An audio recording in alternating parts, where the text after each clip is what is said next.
Hello, good morning, good afternoon, good evening, wherever you happen to be joining from, or happy middle of the night if you are joining from the region of Australia, which I see a couple people. I saw some dots on the map from over there, which is pretty unusual for this time of day. So thank you all for joining. And we're going to go through the chat in a minute and say hi to all the people saying hi in the comments.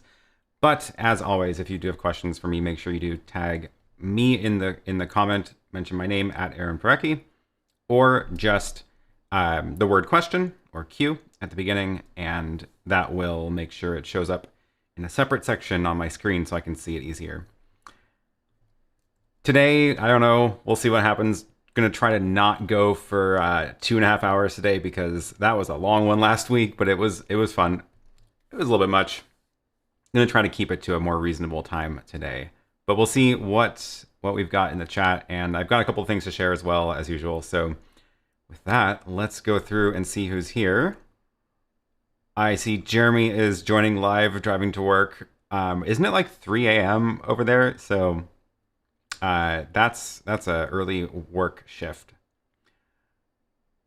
Chris is asking if Oktoberfest is a real German thing or if it's just a North America thing. We tend to do that, of just sort of making up fake holidays that are inspired by other countries, but yes, it is a real thing. And yeah, it's pretty soon, huh? I can't believe it's already September. Time is just flying by. So, okay, what else? I saw a couple of questions. I think I'm gonna have to skip the ones in the beginning because they are too hard to find on top of all the greetings from all around the world. Hi, Sam from Toronto. Good to see you here live. Oh, we got someone from Portland, Maine. Maddie from Portland, Maine. I'm in the other Portland. We can argue about which one's the real Portland later. It was long last week, but that's how selfless you are. Well, I mean, we were just messing with my camera color balance, so I don't know if it was entirely selfless.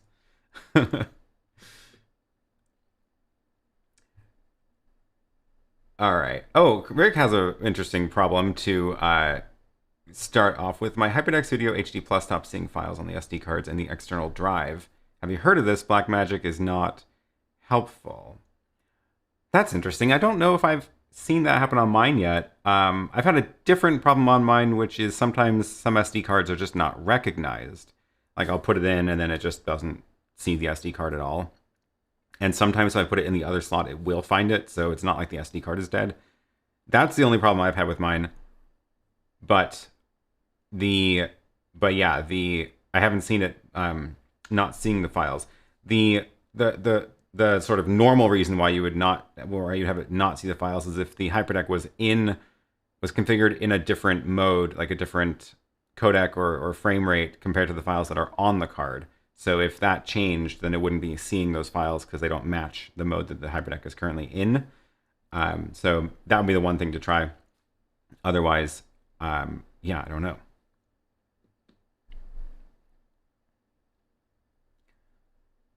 Jonathan asks, have you changed your mind about the Blackmagic converters since their update a couple weeks ago? Their update a couple weeks ago didn't fix the problem I'm having with them, which is that it was a design decision they made, which is that they are always auto switching into the different modes of bidirectional or mirroring modes. And that it's not like a bug, it's just how they work. And I don't like that feature of them. And they didn't change that in the last update. Presumably the fixes in the last update were about actual bugs of like some 60 hertz signals didn't work with the converters. So I wasn't able to like recreate that problem with mine when I was testing. So I don't know if it's completely solved it. So I have heard other people have had much better luck now with the new updates. So that is great.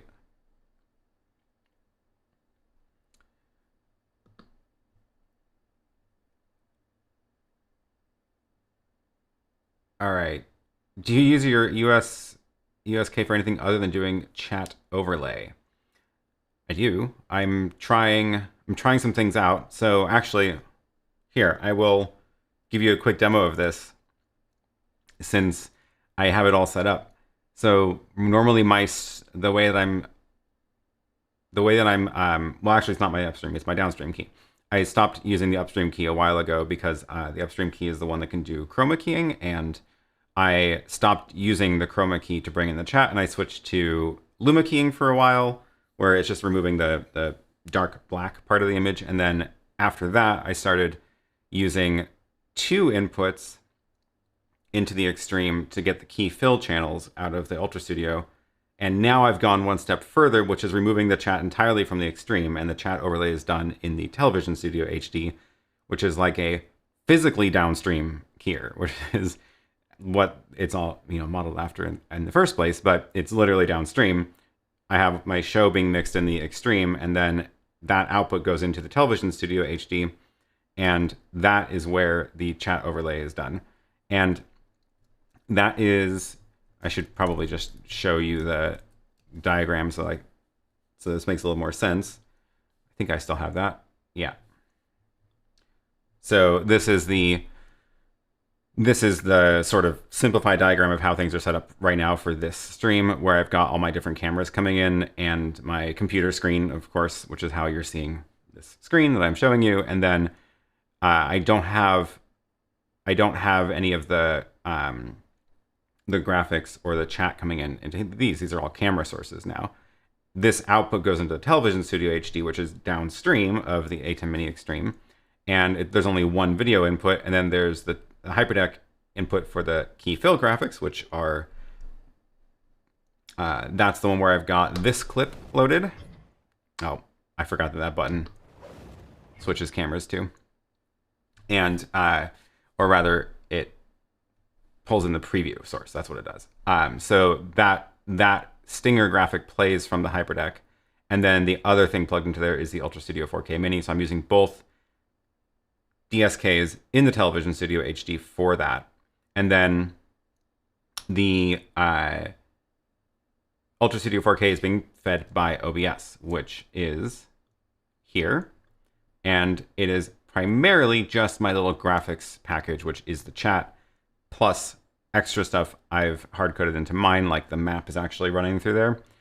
But I was experimenting the other day with this other thing, which is real-time captions using the speech-to-text APIs in browsers.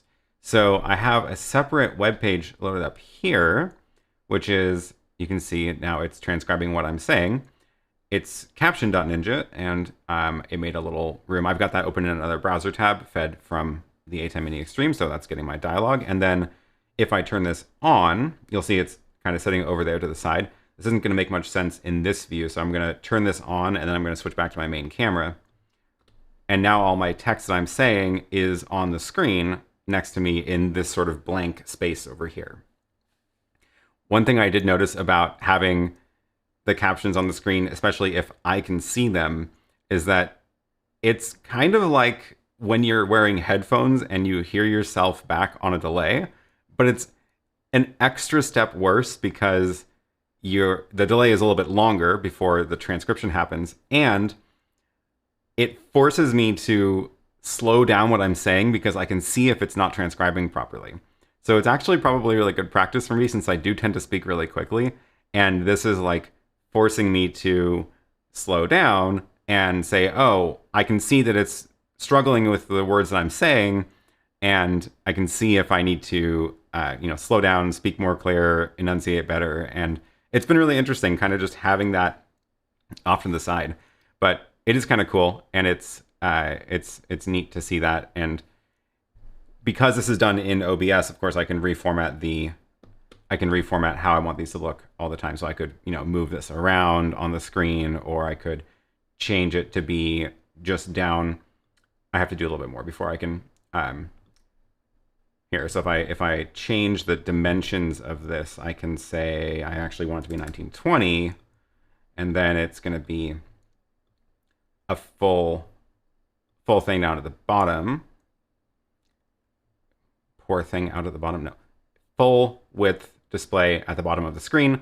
I don't know how many lines it's going to keep going. Probably a lot. So I probably want to add a crop to it as well. So I could do that with what OBS has, the filter thing, so I can crop the top down. There we go. And then I can kind of pull that down there. And then you'd get the captions down at the bottom.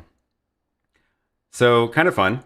And yeah, this is like a free service because it is not, it's using the browser API, so it's not doing it in like the cloud or anything. So kind of cool. Anyway, that's running through the same system that's doing the chat overlays. And now I'm going to turn that off because it is very distracting to have that on the screen. And I would rather, if you do want to see the captions, use YouTube's caption feature, which is going to show it not baked into the video, but like in the actual caption spot so that it can be translated to other languages and all that kind of stuff too. But yeah, that's the things I'm using that downstream key for and the Ultra Studio 4K. But anyway, now that I've blabbered on for a while, let's see what else we've got in the chat.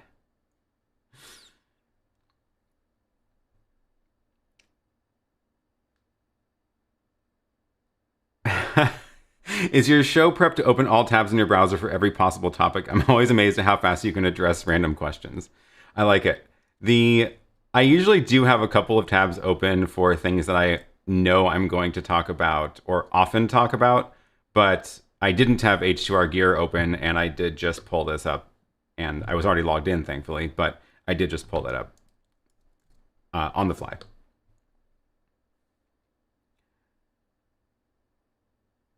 Is that distribution decision mostly to spread the task load for the show? I assume you're talking about moving the chat overlays to the TV Studio. I think the main reason I did that was because I wanted to free up the extra inputs of my ATEM. So if I show you the multi-view of the ATEM, you're going to see how many things are plugged into it. But I've got this camera, my computer screen, so I can show you stuff. The other set over there is ready. I'm going to show you something over there later today. I've got this side angle for that camera, and then I've got the close-up of my desk here, plus the Apple TV, which is nice to have there so that I can mirror an iPad or do a wireless camera from my phone if I need to, just sort of on the fly. And if I'm taking up two of those for the graphics, then I have to choose two cameras to lose. And the other way I was doing this before I brought the TV Studio HD in was using an ATEM Mini before the ATEM Extreme. So if you imagine instead of one of these cameras, it was actually an ATEM Mini, so that there were then potentially 4 sources behind that. That worked too, and the downside is that I couldn't see the multi-view of that, so I couldn't. I would have to be more aware of which plan better, I guess, of which things to show and how I was going to use those. And I didn't want those to be necessarily cameras, so I would have like the Apple TV behind it and maybe the Raspberry Pi.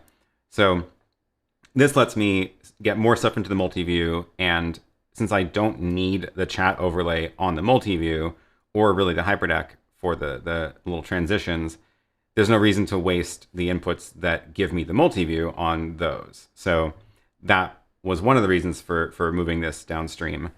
And the other one was mostly a matter of convenience because I already had this device. This is the old Television Studio HD, and it wasn't doing anything in here, and it felt like it was a waste. Plus, it has these 4 SDI inputs, which both of these devices are SDI out. So I don't need to run any converters, so it freed up a bunch of the converters behind my table as well.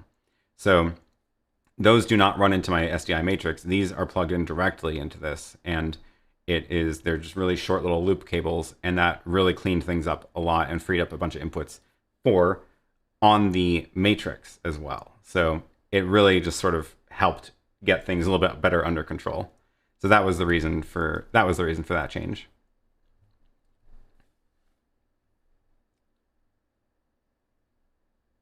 What is the best way to install Companion on the Raspberry Pi? I would say probably using their image is the easiest, because you just use the Raspberry Pi Imager app and you write the SD card and it's just done. No fiddly bits to deal with.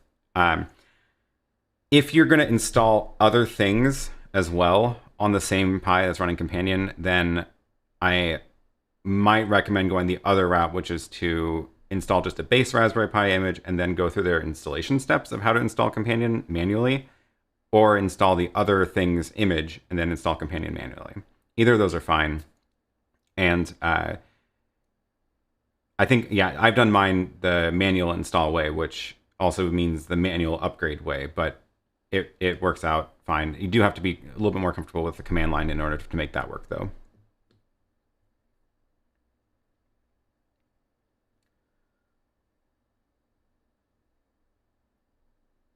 Any testing with arc fiber optic HDMI?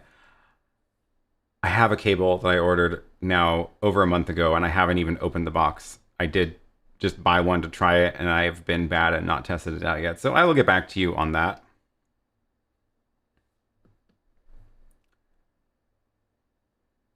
John asks, if you had no cameras and wanted 2 or 3 cameras, would you rather have the Pocket 4K Studio Camera Pro, Sony a7S III, or something else?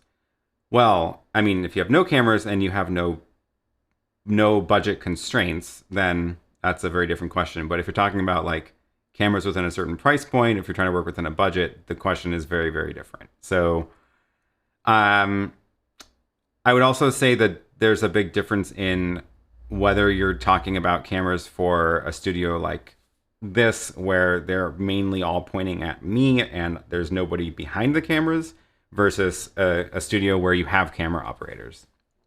I don't have the new Blackmagic studio cameras, but everything I've seen and the reviews I've seen and other people talk about them, they're great for that when you have someone behind the camera, nice big screen, good features for that kind of thing. Does not make sense for me here, so that's why I'm not getting any. And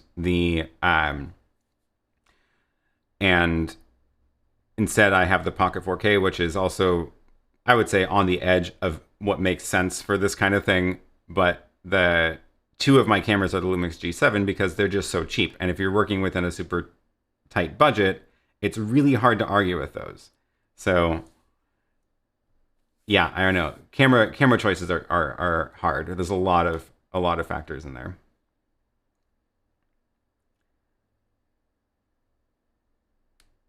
What happened to the ZV-1? Oh, good question. It is not in the show today because I didn't need it for today, I guess. My plan for the wireless camera, if I do need one, which I'm not even necessarily planning on using, is to use an iPhone or the new iPad. I got the new iPad Mini. I'm very excited about it. It's so small and cute, and I like the Touch ID on it instead of Face ID.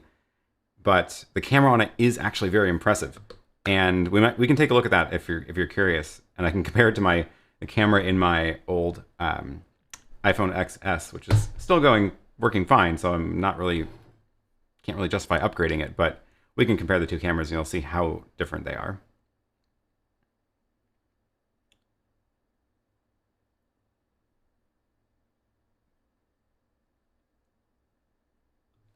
When I first purchased my ATEM Mini Pro, the 20 still photos would not store. Now I found they remain the pictures from session to session, probably a recent update. Yes, it was an update, actually. So it was, I think it was last fall or maybe even last summer. It was a while ago, but it was an update, and the ATEM Mini doesn't have memory for it, but the Pro and the ISO do. And I believe you still have to click the button that says save startup state. So this is a good one to know. If you are working with this and you've loaded in a bunch of graphics and stuff, if you go up here and click save startup state, that will snapshot everything, make sure the images stay there, keep all of your settings in terms of what cameras are active and all your audio settings, all the EQ that you may have done and that kind of stuff. That'll all be saved, and then when it powers back on, it will automatically restore to that state, including all of the media snapshots. And yeah, that was not the case when they originally launched the ATEM Mini Pro. It didn't save the media, but it saved everything else, and it was really annoying because it basically meant that if you wanted to set up a show and then go somewhere, you had to bring a computer to restore the media. But now you can set everything up, go to the gig, turn it on, and it's all already there.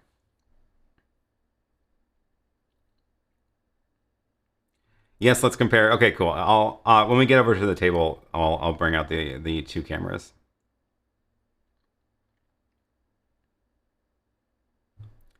I'm waiting for Bridge. I haven't heard of that before. To come out with a new case which works with their keyboard before I get the iPad Mini 6. Since its debut, the iPad Mini has been my favorite computing device. I 100% agree. I I never owned an original iPad. I didn't buy one for a very long time. I think actually the first iPad I bought was when it was down to like $330 or something. But when the iPad Mini came out, the first iPad Mini, I was all over that. I was super excited about it because it's just so small. It is so portable, but the screen is nice and big, and it was fantastic for traveling.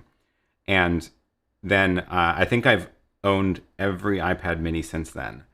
And I was really worried last year when it had been several years before the release of the last Mini. I was worried they were going to drop it completely. But then they came out with the other iPad Mini, and now there's the new one this year. So I'm very excited. I'm very excited about it. And I've got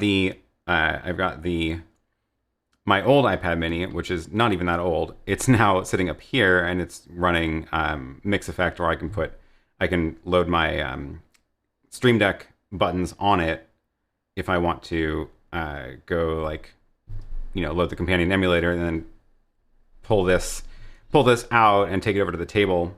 But that's now part of the studio because I don't need it for traveling anymore.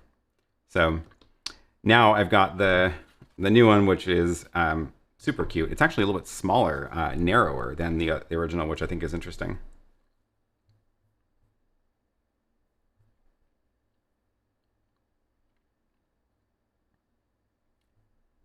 Have you played with annotating workflows with the iPad Mini yet? I haven't yet.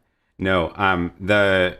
The original or the previous gen iPad Mini had Apple Pencil support, but it was the one that had the lightning charger on the end. You'd like take off the eraser cap, and it was a lightning port. So it was just super awkward to charge because you have to plug it into the iPad. It wasn't something you could plug your like phone charger into.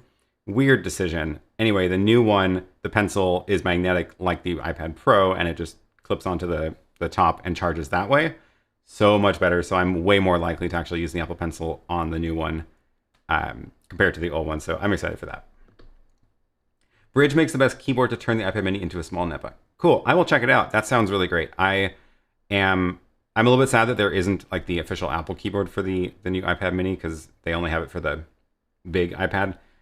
But I like how thin theirs are, and a lot of the problems I've had with the other keyboards is they end up making the whole thing like super chunky, and it's no longer like something slim you can slip into a bag.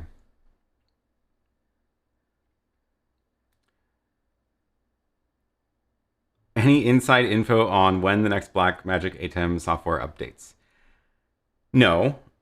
And if I did, I wouldn't be able to tell you because that would be inside info. But no, I don't have any information about new updates. It's been a while though, huh? It's been a little bit since the last ATEM update. We'll see.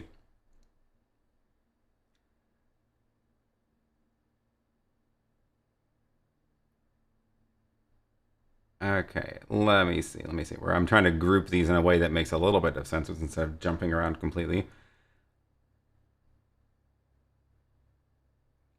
If I need to get a feed from a remote location to my studio to live stream, what kind of NDI would you recommend? So I probably wouldn't recommend NDI because until the very, very latest version of NDI 5, it was 100% never meant to go over the internet. It's meant for LAN, just local networks, because it takes a lot of bandwidth.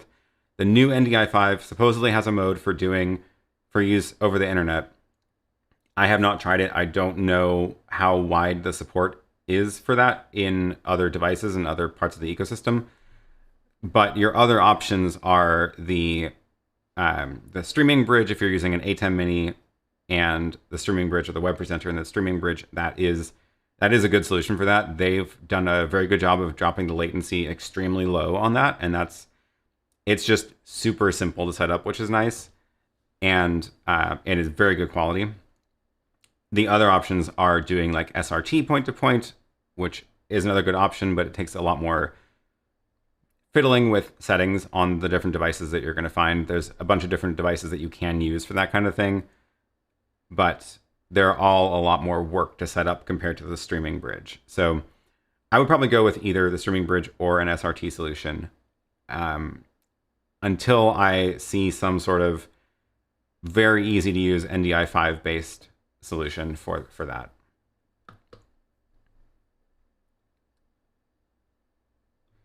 Is the video quality on the HDMI out in the ATEM streaming bridge good for recording with a hyperdeck? Yes, I will say it is compressed because it is RTMP. I think it's the regular. No, yeah, it's the same stream that the ATEM is streaming. So if you were streaming from the ATEM to YouTube, that is what you'd be streaming to the streaming bridge. And then if you're streaming to the streaming bridge, you can switch to. Let me get rid of my streaming key on here since it's not even doing anything. If you're streaming to the streaming bridge, you are not, that is my streaming bridge key, but it's not on, so I don't care. You can actually switch into HyperDeck High. And if you have 70 megabits up from your remote location, you can push 70 megabits to the streaming bridge and it will work as long as you have enough bandwidth for it. And then that's going to compress it less than if you're on streaming high, which is what you would be sending to YouTube. So neither of these are full like HDMI that you get out of the HDMI port. They are still compressed. So it's not going to be the same as like if you're really picky about every pixel and every, you know, color gradient and stuff in your image, you're going to be disappointed. But that's not what it's for. But yeah, if you are pushing HyperDeck High over to the streaming bridge, you'll get a very good recording on the HyperDeck at the other end.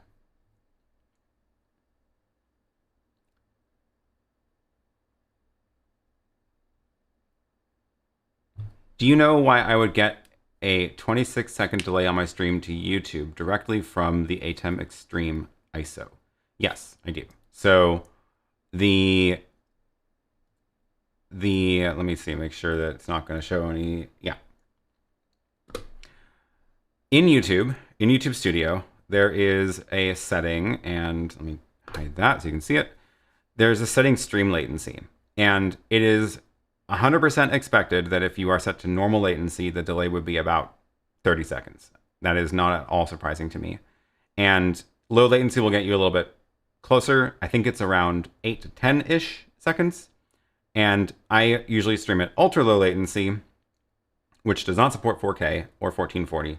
It also unfortunately doesn't support closed captions, so I've been considering switching to low latency so that YouTube can put the captions in real time. I'm actually curious. Let me know if you're normally watching these live, would you actually prefer to be able to turn on captions live? This doesn't apply to the recording because the recording it will post-process later and generate captions for. But while it's live, it doesn't do auto captioning on ultra low latency. In ultra low latency, the delay is very, very low, all things considered. This preview is theoretically this preview is not actually what you're seeing on YouTube, which is really frustrating to me. So if I go and actually open up what we see on YouTube, that'll be a closer demonstration of the time. Get the audio off of there. Closer demonstration of the time delay, and you can see the delay here. Actually, you can see it because it's trickling down in the infinite window. But if I say, like, if I clap in this window, we'll see, what is it, like 3 seconds? Yeah, it looks like it's about 3 seconds before the next one claps. So that's pretty good, considering that's pretty quick. Oh, and I've also heard if you are pushing a feed that is not 30 frames or 60 frames, then it has to do extra transcoding, and that'll add some time as well. So if you are pushing 50 or 25, then YouTube does have to do some extra transcoding work, and that can slow it down too. Pete says, I do have ultra low latency selected. So I would say it's either because you're pushing a 50 frames a second or 25 to YouTube, or it's because there just are network issues on the line and there is bandwidth troubles.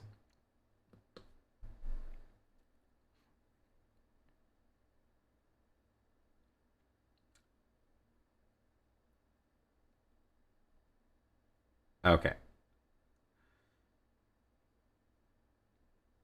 Wendy's asks, do you have any experience bringing key and fill into the ATEM Mini Extreme? Does it work well. Thank you for watching my videos, Wendy's. Yes, it does. It does work great. So the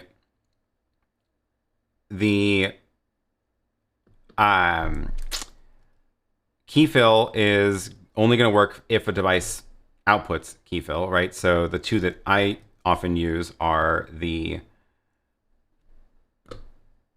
Ultra Studio 4K Mini, where it has the two SDI outputs, and the HyperDeck, the original HyperDeck Studio Mini, but then the new HyperDeck HD Plus has the key fill output. And if your graphics, if your videos have, oh, thanks, Pat. Thanks for the super chat. Appreciate it. Kudos on the explanation around YouTube settings and latency. I hope it helps. I hope it gives you some something to go on. So yeah, if you do have one of the devices that have key fill, then you'll have to go from the SDI to HDMI, which is going to add two converters, which is kind of annoying. And they also don't sell a box that has two, which I feel like would be a really useful device of just like two SDIs to two HDMIs. They probably can't add that to the bidirectional one because it probably requires more circuitry, but that'd be really cool if they could ship that in a firmware update, because that'd be perfect for that use case of two SDI outs into the ATEM Extreme. Anyway, you need two converters, get it into the Extreme, and once you're in there, it's exactly the same across all the ATEMs. They're all the same at that point. So you go into your downstream key and you tell it, yeah, I'm not even using this one. You tell it your fill source would be like your input 4 and your key source would be input 5. And you have those, one is the key, one's the fill from the device going out. And then you would choose the pre-multiplied key, and that'll give you the best key option for that. We can actually go into my Television Studio HD and I can show you how that one's actually set up. So this one is actually the, maybe I should label these better. This is not camera 5 and camera 6. This is these were labeled. Okay, you know what? I am becoming more and more convinced that at some point in the last 24 hours, there was a power glitch and certain things in my studio rebooted. And I don't quite understand because everything on this desk, including the TV Studio HD, is on the UPS. And most of this stuff looks like it had been on the whole time. But the TV Studio HD apparently not, because the inputs are wrong. This should have been called ATEM Extreme. And this one should be called HyperDeck Fill. And that one should be called HyperDeck Key. And then this one should be called Ultra Studio Fill. And this one is Ultra Studio Key.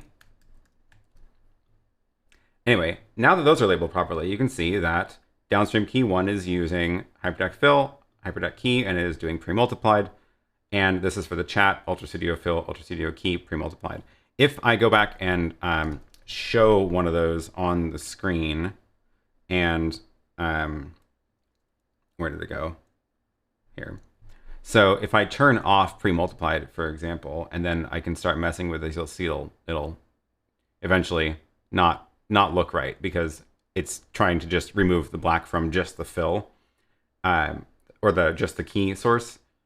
And you can probably look at you can probably see the edges are wrong as well. So if I check that, then it cleans it all up because it's got the actual alpha channel. If I show you the alpha channel, that's what the alpha channel looks like for that message. And when I'm using it in pre-multiply mode, it will actually do the tapered off edges correctly. And this is in the TV Studio HD, but it is exactly the same in the ATEM Mini Extreme.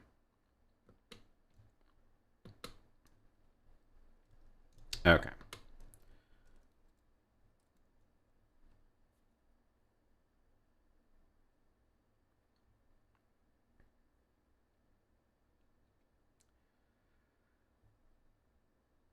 Let me go back. I saw some I missed. Do you have any videos on the YouTube API, or is it possible to have a code along in the future live stream? I want to create YouTube live events by a script.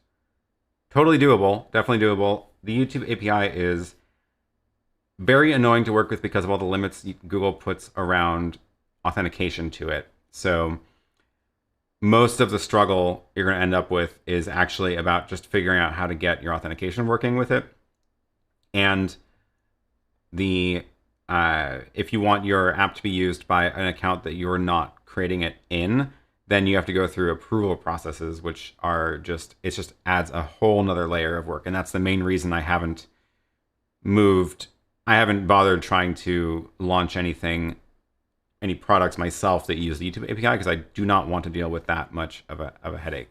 And that's why my YouTube chat extension does not use the API. Jackster says, in Zoom, we use OBS to feed the host as main spotlight. How do you feed the Zoom conference participants' audio back into OBS to stream on YouTube? Oh, wow, there's a lot going on here. In Zoom, we use OBS to feed the host video as the main spotlight. What's the use of OBS there? I'm not sure. Is that OBS virtual camera? I can't quite picture this. How do you feed the Zoom conference audio, the participants, back into OBS to stream on YouTube? Okay, if you're streaming from OBS to YouTube, you need your Zoom audio back into OBS. One option is those, if you're doing this all on a computer and you're not using an ATEM, then you have an advantage of a lot of, there's a lot of those tools that you can use for audio routing. I'm forgetting the names of them. Audio routing within a computer. One that I have is called, is it Loopback? I'm trying to remember the one that I've got on my computer here. Yeah, it's called Loopback. So, okay, yeah, these are not on. It's something, it's gonna do weird things if I turn this on, but Loopback basically makes you, lets you make like virtual audio devices that then Zoom can output to or input from, and then you can send audio from other apps to other places. So I have one in here. There, oh yeah, this is when I was testing out using, feeding the live stream audio processed through Krisp rather than my, rather than directly from the camera. So what you're hearing right now is audio from the camera's microphone into the ATEM. There's a little bit of processing there in terms of it's doing the dynamics, the expander and things like that. And then that's what you're hearing. So there's a little bit of room noise that you hear, and if I turn on my AC, it's going to be a disaster in here. But I can show you what happens if I have this set up right with Krisp. Let me see. I should be able to do this because it should be all ready to go. Notice that this virtual device is pulling audio from the Krisp microphone. It says it's missing because I'm not running it right now. And then it's taking the output channels and outputting it to the Ultra Studio. Remember, the Ultra Studio is already on this stream. That's where the music is playing from and the sound effects. So that's already, you're already hearing that. There's just no audio. It's not pushing any, it's not, this device is not on, so you're not getting the audio from my Krisp microphone. But let me try this. And I'll actually show you what this does. This is my AC remote.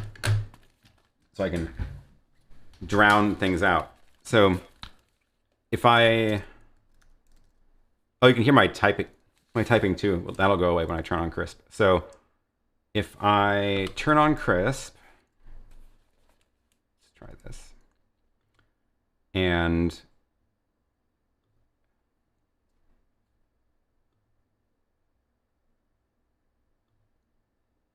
okay, demo of Krisp. Oh, I should probably drop a link to Krisp before I do this, so I can find this again later. Where did I?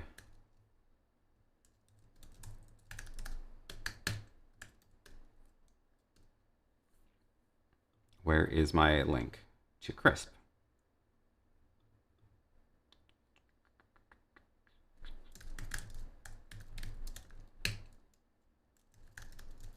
Really?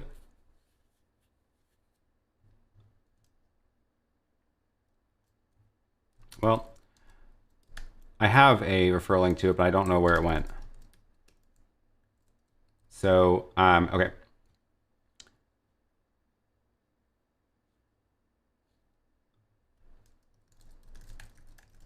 Oh my gosh.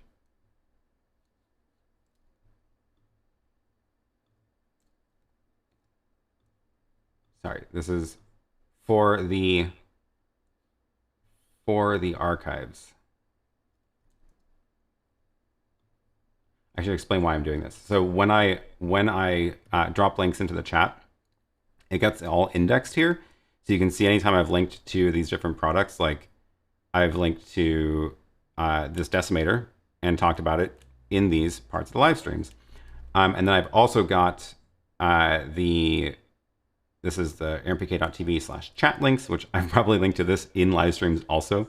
But gosh, hearing myself on the echo in those headphones is very annoying. But yeah, so you can see it indexes all these links, and then you can go and search for, like, when has Aaron talked about the Lumix G7? All of these times is when he's dropped a link in the chat. So I'm just trying to find my Krisp link for it, but I don't think I can find it in time. Okay, too late. We're just going to give you this one.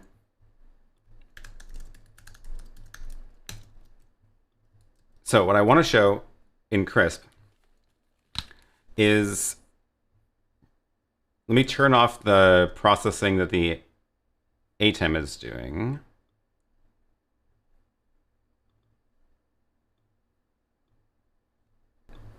So if you're listening to this on headphones now, you might be able to hear the background noise. It's just a little bit of a hiss, kind of annoying. I'm going to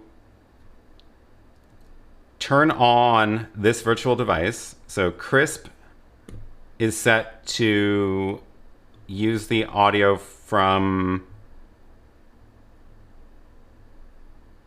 I need to use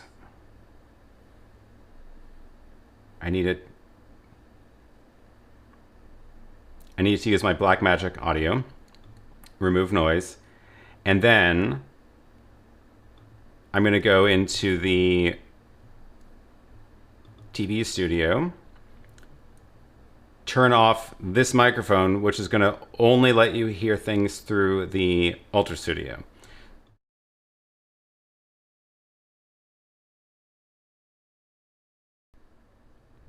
So Krisp is on, and if remove noise is checked, there we go. Now it's processing my voice, and it's even on a little bit more of a delay. So it's now processing my voice and removing background noise entirely. So the AC is not on yet. This is just the sort of fans that are in here. This is my my Matrix fan and whatever other fans. It's not even very loud in person, but there's just enough noise normally that I have to use the expander on it. But here's the weird part. Did you hear that? I'm clapping, you can't hear it. It just takes that out. And if I'm typing on my keyboard, you now can't hear my keyboard clicks either. And now if I turn on the AC, I'll give that a second to turn on. It takes a minute to decide to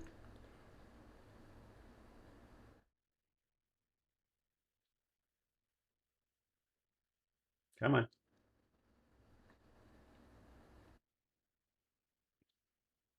Okay, it's gonna take a minute to boot up. Silly AC. Anyway, I'm gonna leave this on Krisp for a little bit, and then when that kicks in, I'll turn off Krisp, and you'll hear just how ridiculously loud it is in here with that AC. Oh, meanwhile, people are chiming in with other suggestions for the there we go. Okay, now it's going. I think I had. People are chiming in with other suggestions for audio processing programs. So we've got Audio Hijack, Loopback, voice meters on Windows, virtual cable, voice meter potato or banana. Interesting names. Yeah. So lots of good options for audio routing software. Okay, now my AC is very loud, and I can't really hear it in my headphones. So let's, oh my gosh, it's so loud. Let me now turn off Krisp, and you'll see how much of a difference this makes. So I'm going to turn this microphone off and then go back to the Blackmagic microphone. Do this with my headphones on. That's what it sounds like in here. This is with the AC on. It's ridiculous, right? Let's go back to Krisp. And this is with Krisp on. It's doing a very good job of only letting my voice through. Kind of ridiculous. So what should I do? Should I do the stream like this from now on so I can leave the AC on and not overheat in here? Because after an hour, it does get pretty warm. No, I can't even concentrate.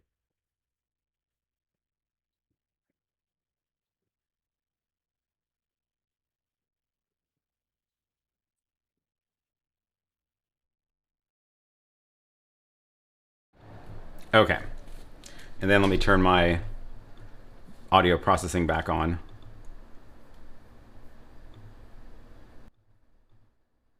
And back to normal. Okay. What do people think about that? Chris with Magic, you sound like you're at an airport on the tarmac. Yeah. Audio is out of sync with Krisp on. That makes sense because it is adding a little bit more delay. So I would have to do some work to fix that. The voice is muffled, not so nice to listen to. Yeah, so it is Magic, but it's not perfect. It does have to, you do lose something with it. So definitely hearing them side by side, you can notice a lot more. It sounds fine for us, but I can only imagine how distracting it is for you.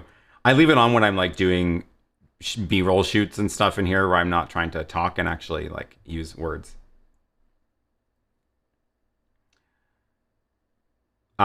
It's okay, but noise assist on the sound devices is less invasive. I do wonder how well the MKII would do with that AC because it's more than just a fan rumbling, and I know that that's like totally easy for the MKII 3 to do and their noise assist, but there's like this high frequency ticking sound. It is at regular intervals, so it might be able to do it fine, but it's like this high frequency click that's just obnoxious in that on that thing, and I wonder how well it would do with that. Would get you out of a really deep hole in real situations. Yeah, if I had to have that on because it's like 100 degrees outside and the AC would drop it down to 80 in here, I would, and I have used it in when I'm doing not live streams on YouTube, but like stuff in Zoom where I do not want to be in 90 degrees for 3 hours.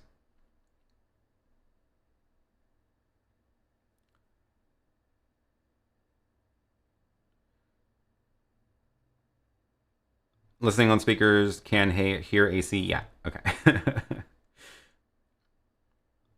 Where is the processing in the ATEM at? Are you asking about like what settings I'm using? So normally what I do on the ATEM is I have the expander running, which basically when I'm not talking, it drops the gain so that you don't hear the background ambient noise. So you can see this gain reduction if I stop talking. It's dropped down to -22 or whatever, and that means that there still is background noise, but now it's dropped even lower. And when I'm talking, then it is no longer reducing the gain, so you are hearing the background noise, but my voice is loud enough that you don't really notice it. That's what I'm doing with the audio in here. Anytime that I'm getting the actual AC unit installed. No, I was supposed to hear about it in September, and now that you mention it, it's almost the end of the month, and I haven't heard from them. So, yeah.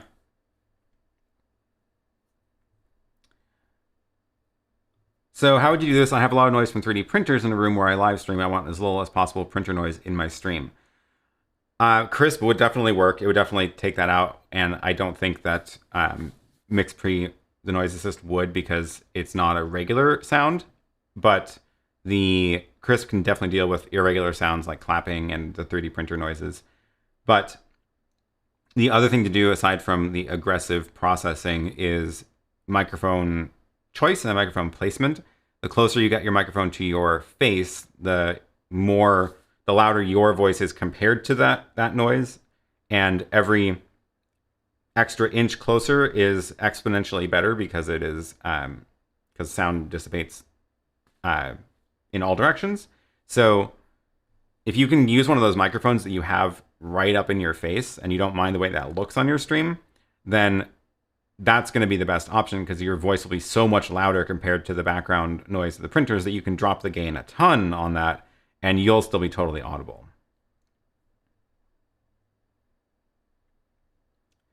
Could you use Krisp in a conference situation? Absolutely, yeah. It's really meant, their marketing is entirely towards like offices and meetings and things like that, like the corporate world, because that's where the money is. And it's not really meant to be like a live audio production thing. It's, as you can see, it took me a couple of extra hoops to even wire it up to be able to use it on this stream because I had to use that audio or Loopback and use an Ultra Studio HD for that.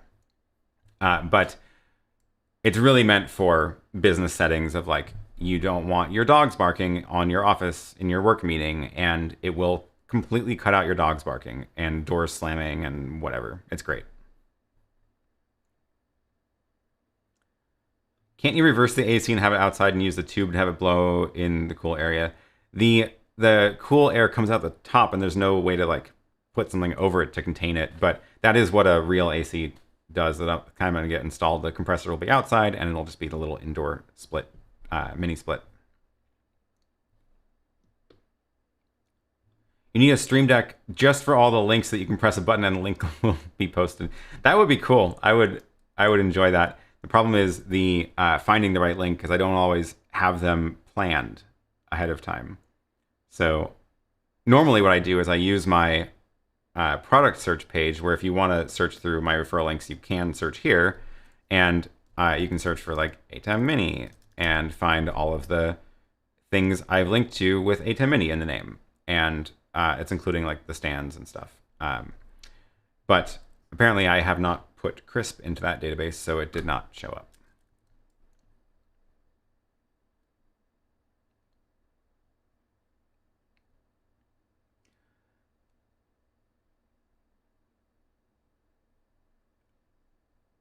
Any idea how we can have Apple AirPlay on a Raspberry Pi? I feel like I've seen something like that. I would just Google it, honestly. I do remember seeing open source AirPlay server implementation. I don't remember if it runs on Raspberry Pi or just a regular Linux machine.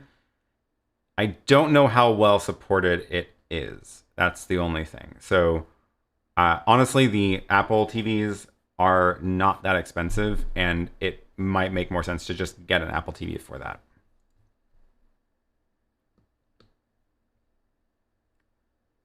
Does it make sense to have one Pi for companion, one for PlayLB, one for H2R V2 coming soon, and one for others?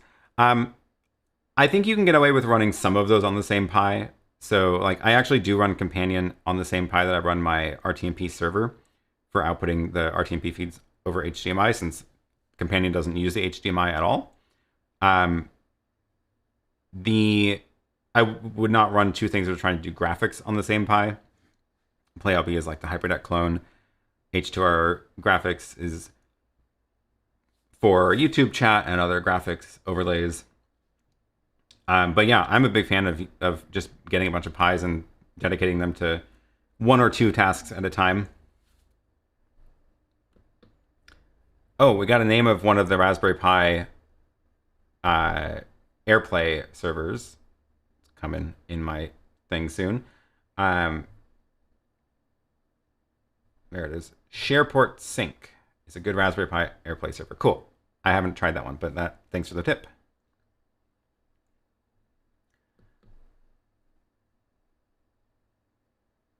Okay, here's a question. How to stream with the ATEM ISO while recording to an SSD and at the same time push out the sound from your PC to the stream? That is totally doable. So the trick is to... Am I on the right one? Yes. When you're plugging in your computer, so like if you look at my input, my multi-view, my input 2 is my computer screen, right? And that's how you're seeing what I'm seeing on my screen. So I've plugged in my computer over HDMI into the ATEM. And if you look up in the volume settings of your computer, here, the ATEM shows up as an audio output device. So if I choose this device, this Blackmagic, for some reason it's not called ATEM, it's just called Blackmagic. But if I choose this output device, then whatever my computer thinks it's a speaker, right? It thinks it's an output device. So whatever audio is playing on my computer will then output into the ATEM in that slot too. So right now I have it just set to my Mac Mini speakers, but I can choose that. And then if I go and like load a YouTube video or something, it's going to play that audio out into input too. So do I still have my live stream up? I do. So now we should be seeing, oh, let me go back here. Okay. The audio from my computer is going out. Blackmagic, why is it not showing up? It should be showing up right here. Am I muted? Oh my gosh, what's happening? I think I'm muted.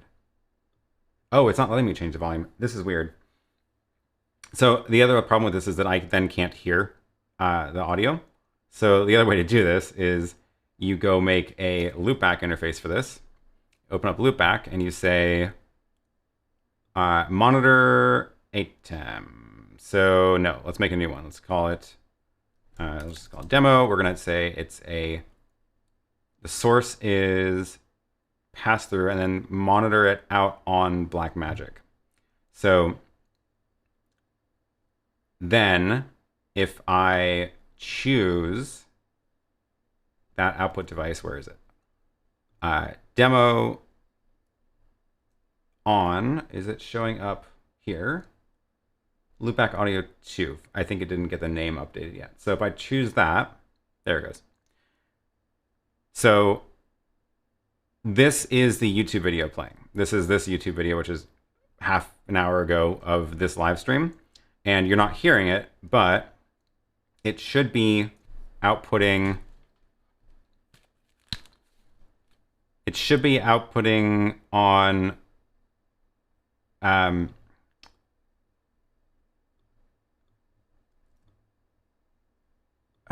it's not working. I think I've failed this demo. I've done this before. I've done it before, I swear. I should be hearing it. Oh no, my headphones aren't plugged into my computer at all. What am I talking about? My headphones are plugged into the live stream. That's what I'm doing wrong. So I believe my Mac Mini speakers. There we go.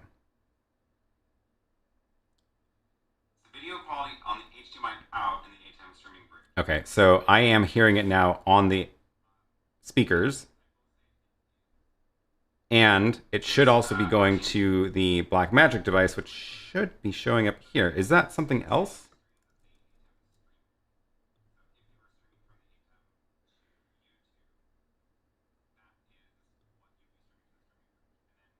Now I'm just getting distracted by hearing myself talk. Yeah, okay, sorry. I think this demo failed. They don't all work out.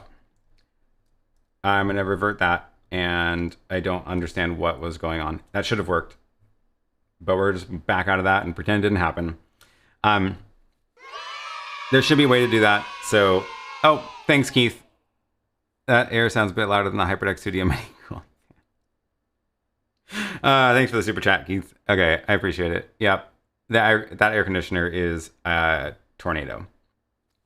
But yeah, I have got that to work with Loopback before, where I want my computer in my headphones and I want the computer audio in the ATEM, and you can use it to send the source audio to two different places. I'm gonna have to figure that out because it is a very good trick, and I don't know why it wasn't working. Okay. We are already at an hour, and I did not even get a chance to move over to the table yet. So let's go ahead and do that now, because I do want to show you something really cool that I got in the mail. Roland says you need Loopback audio and Loopback and audio hijack to do that easily. I swear I've done it with just Loopback, but I don't remember how now. audio out over HDMI from the computer. Yeah, that's what I was trying to do, is send the computer's audio out over its HDMI output, which is going into my SDI matrix, but that shouldn't have anything to do with it. And eventually is, oh, that's why it's showing it was Blackmagic and not the ATEM, because I don't have mine plugged into the ATEM. Mine is actually plugged into the Blackmagic SDI converter. So yours, if you plug in your computer directly into the ATEM, it will show up as Blackmagic ATEM Mini. That is part of what's going on here. Okay, but what I wanted to show you was this really cool thing, and we're going to have to go over to the table to do that. So to do that, we are going to run my little clip, and I'll see you over there in a second.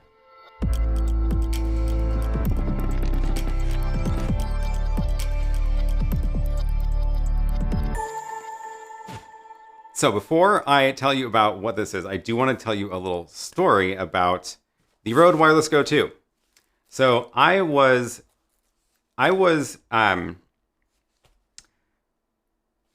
had this Røde Wireless Go 2 for a while. They actually sent it to me to check out on this channel, and I have talked about it quite a lot, and it is a fantastic little set of microphones.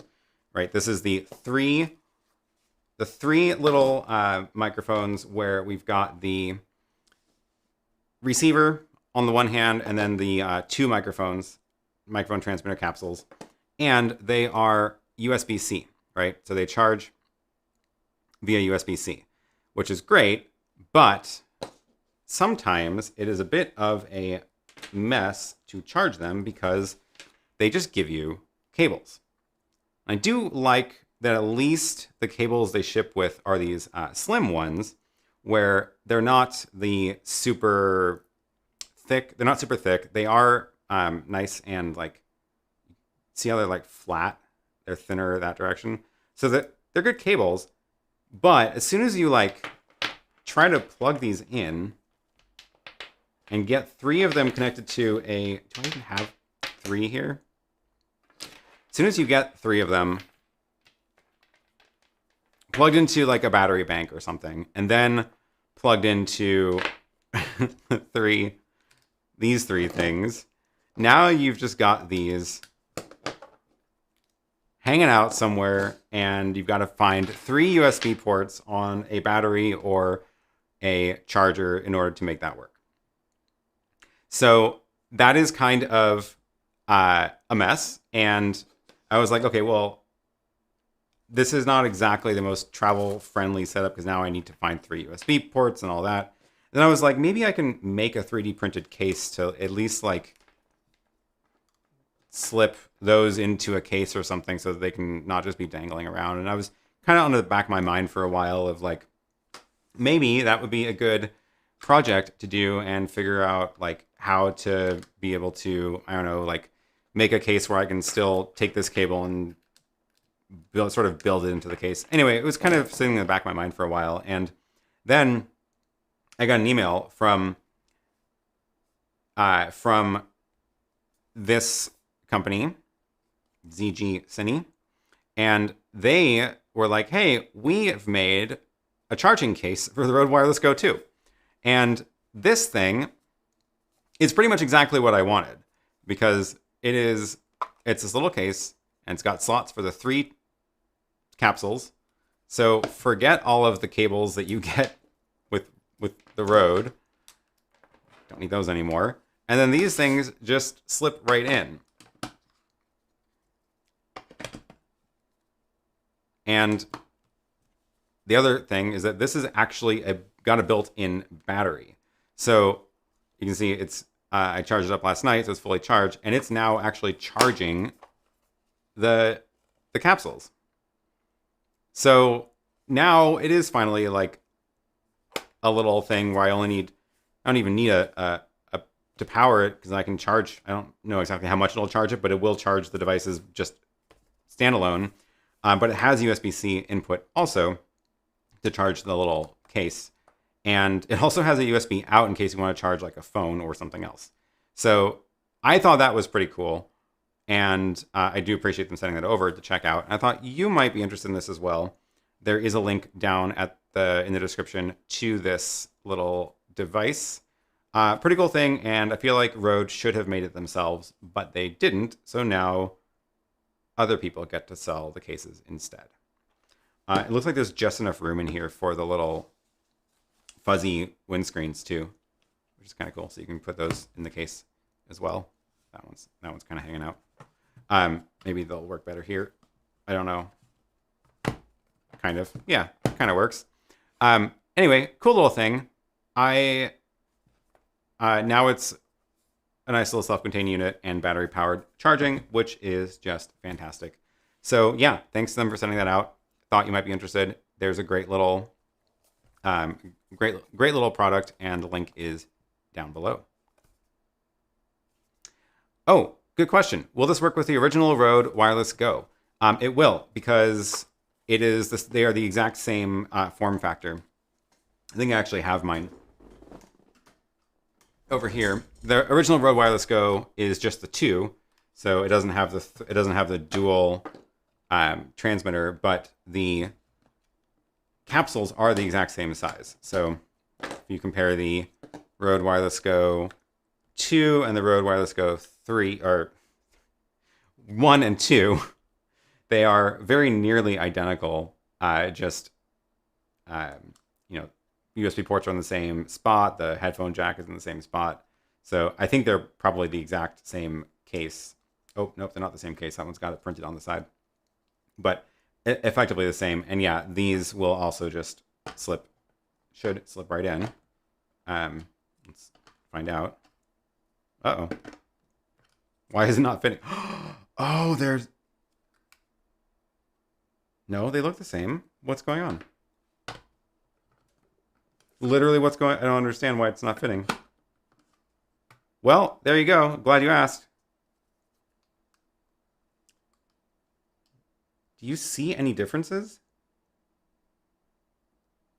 I don't see any differences. Now I'm curious. What is going on? I gotta get my little measuring thing out.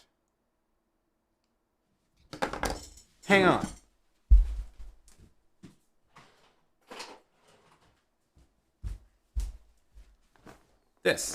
We're gonna find out.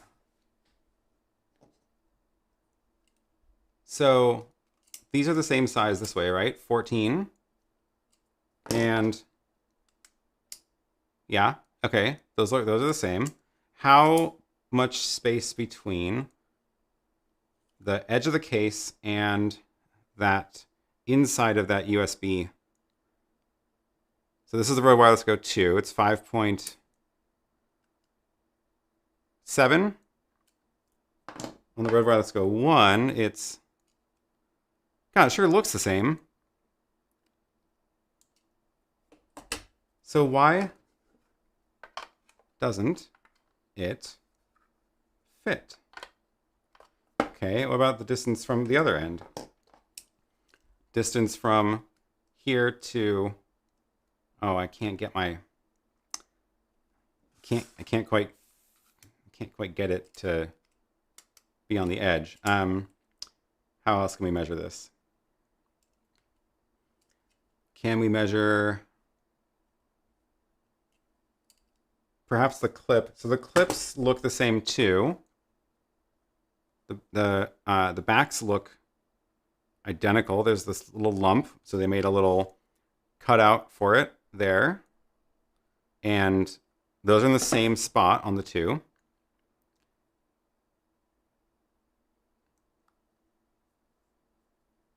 The clip is slightly bigger.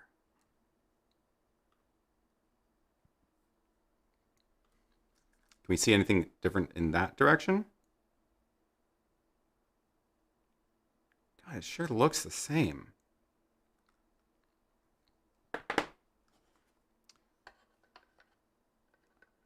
I can't even see where it's... It feels like it's getting blocked on the USB hole, not on the clip. Like, you see how it's like pivoting over that? Whereas the Wireless Go 2 fits... Oh! Well, that's interesting. Aha! You know what? There's a label in here I didn't see before. Notice how the one on the right says RX and the other two say TX? Look at the spacing of the USB ports. I see it now. I see the difference. And they are, in fact, the same. So, okay, let me just show you this. Rode Wireless Go 1. RX goes in the RX spot. TX goes in the TX spot. It does work with the Rode Wireless Go 1. You just have to put them in the right spot. That's the secret. Okay, so I figured out the difference. If you compare the USB ports on the transmitter and the receiver, they are, in fact, different. So we've got from the front of from the top to the inside of the USB, it's 4.24 on the receiver. And on the transmitter, it's 6.13. That's the difference. Now we know. That was fun. When in doubt, use a bigger hammer. That is tricky. Got to love live. Great save. Yeah, well, thanks to them for letting me do this live, because I don't even know if I would have found that doing a video about it. So thanks for the question.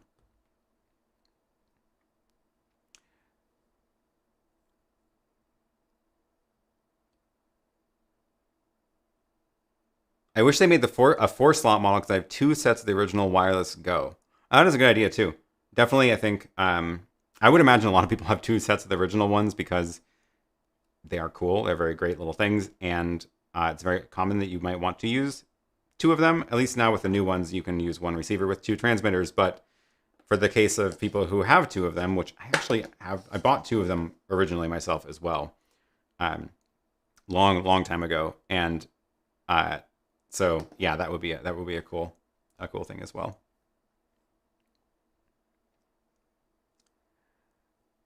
All right, back to the desk. I need that one to be a little bit longer.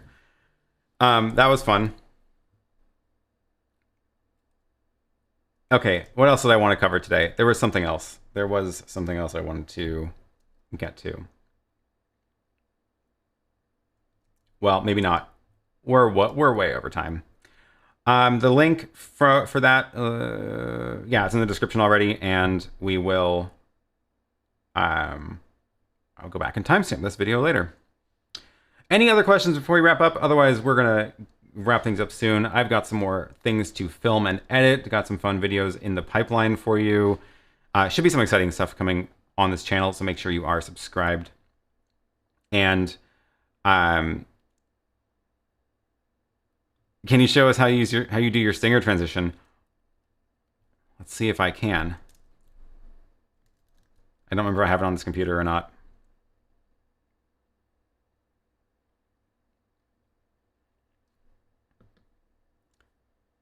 Great bit of kit for both wireless kits. I will get one. Thanks. Yeah, they will appreciate it. Why does the main camera have such a beautiful picture? This one, this is the Lumix G7. The Pocket 4K should also look good. It is behind a teleprompter. I wonder if that's causing any issues. I didn't think it would, but that's the big difference between the two. I'm using good Lumix lenses on both of them, so this is a really nice 15mm lens that costs as much as a camera, but yeah. Okay, so let me see. Do I have the stinger open in here? I do. So I can show you this. This is After Effects. This is how I did the stinger. And it is essentially 3 shapes that move across the screen. Oh wait, let me go back and pull up that chat. Can you show us how you do your stinger transition?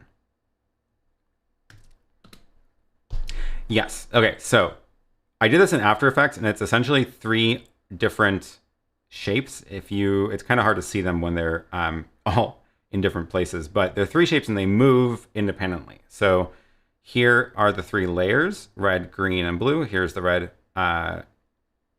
let's see. What if I hide everything but the red? So here's the red shape. It's kind of this like really tall rectangle. It's way taller than it needs to be, but it's this rectangle that's rotated. And it is rotated, where did I rotate it? Here, 15 degrees. So I rotated them all 15. I always rotated them 15 degrees, and they rotated them all 15 degrees rather. And then basically it's just they move at different rates. So they all start off the screen, and then I'm using these keyframes. So here's the red, let's see, not red X. Here's the red Y, or X. Yeah, X is the one moving. So we've got green comes in first, blue comes in next, and then the red comes in, and then they squish and kind of slow down for a few frames. And then to go out, the red one then accelerates, and you can see it accelerating out. So it's just a little bit of keyframe work to get that to go in the right at the right speed. And the first time I did this on a stream, I didn't like the timing of it. I felt like that the out didn't leave fast enough, and it didn't get out of the way fast enough. So I tweaked it, and I'm pretty happy with the timing on it now, where I wanted it to kind of rush in, kind of pause, and then rush out. So this is on a transparent background. So when I output this, I output it with the alpha channel. Let's see if that's add to encoder queue. And this takes a long time. Encoder queue, come on. Where are you? It's not even launching. Come on. Adobe Media Encoder queue. There it goes. So when you do your export, you have to make sure that you're exporting the alpha channel. That's the key. So here, it should load up in a second. Waiting. Come on.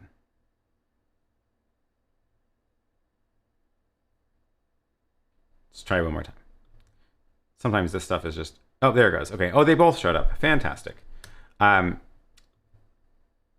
you are outputting, you want to make sure you're choosing this QuickTime option so that you can get the ProRes codec, and to make sure you do ProRes 4444 with alpha, not 4444. So you got to make sure you choose the one with the alpha channel output. And what that does is actually outputs the transparency into the video, so that when you load it onto the hyperdeck sees the alpha channel and does the split key fill. And I don't think I can show you that to you easily. Oh, I have a wireless camera. I can. So if I go to my, go to my ATEM and disable the downstream key so that it doesn't actually show on the stream. Then do I have this connected? I do. So if I step through this, I should see it on my screen. Yes, great. And now I can load my iPad camera and show you how this works. So, oops, still gonna use the Touch ID on the new iPad. Screen mirroring. Oh, and then I'll show you. We'll do the camera comparison between the iPad and the iPhone, since I forgot about that. So, okay, here's the multi-view that I'm looking at from the TV Studio. So notice how I'm going to scrub through on the hyperdeck. See how it's the bottom two hyperdeck fill, hyperdeck key. So it's white, right? That means it's going to show stuff there. And if it's black, it means it shows the picture through. So if I turn on the key, let's go back to like the beginning there. If I turn on the key, it'll cover up part of the actual stream. So you can see now that it's on air, it's actually showing it to you on the stream. And that's how that works. So it's got the alpha channel baked in, and then it scrubs through and eventually will leave and reveal the rest. And then the clip stops playing after that one loop. And since the key channel is still black there, then it just, even though the HyperDeck video is still like on air, it just doesn't cover it up. So that's how I do the stinger. Oh, I didn't mention the sound effects. So the sound effects actually come into the I take the video with the alpha channel, I bring it into Resolve, and I added the sound effects in Resolve. I have not figured out good audio tools in After Effects. I cannot get my head around how that's supposed to work. It does not seem to cooperate with me. So I always go and import the video into Resolve, add the sound effects there, time it with the stinger, and that is how I did that. And here is the end result. Hopefully with sound.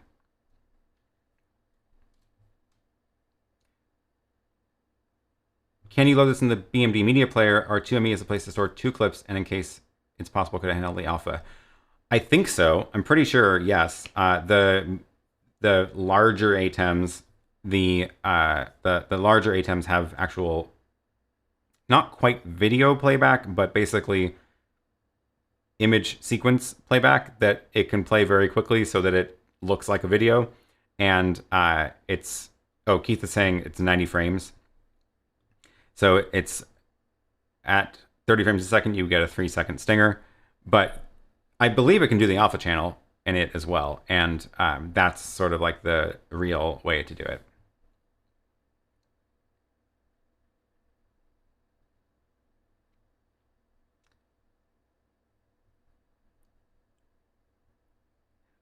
Blackmut Video says, always a pet peeve, the sound panels in the background are dark enough that when viewing on small screens, they look like a lens obstruction. Are you talking about these ones over here?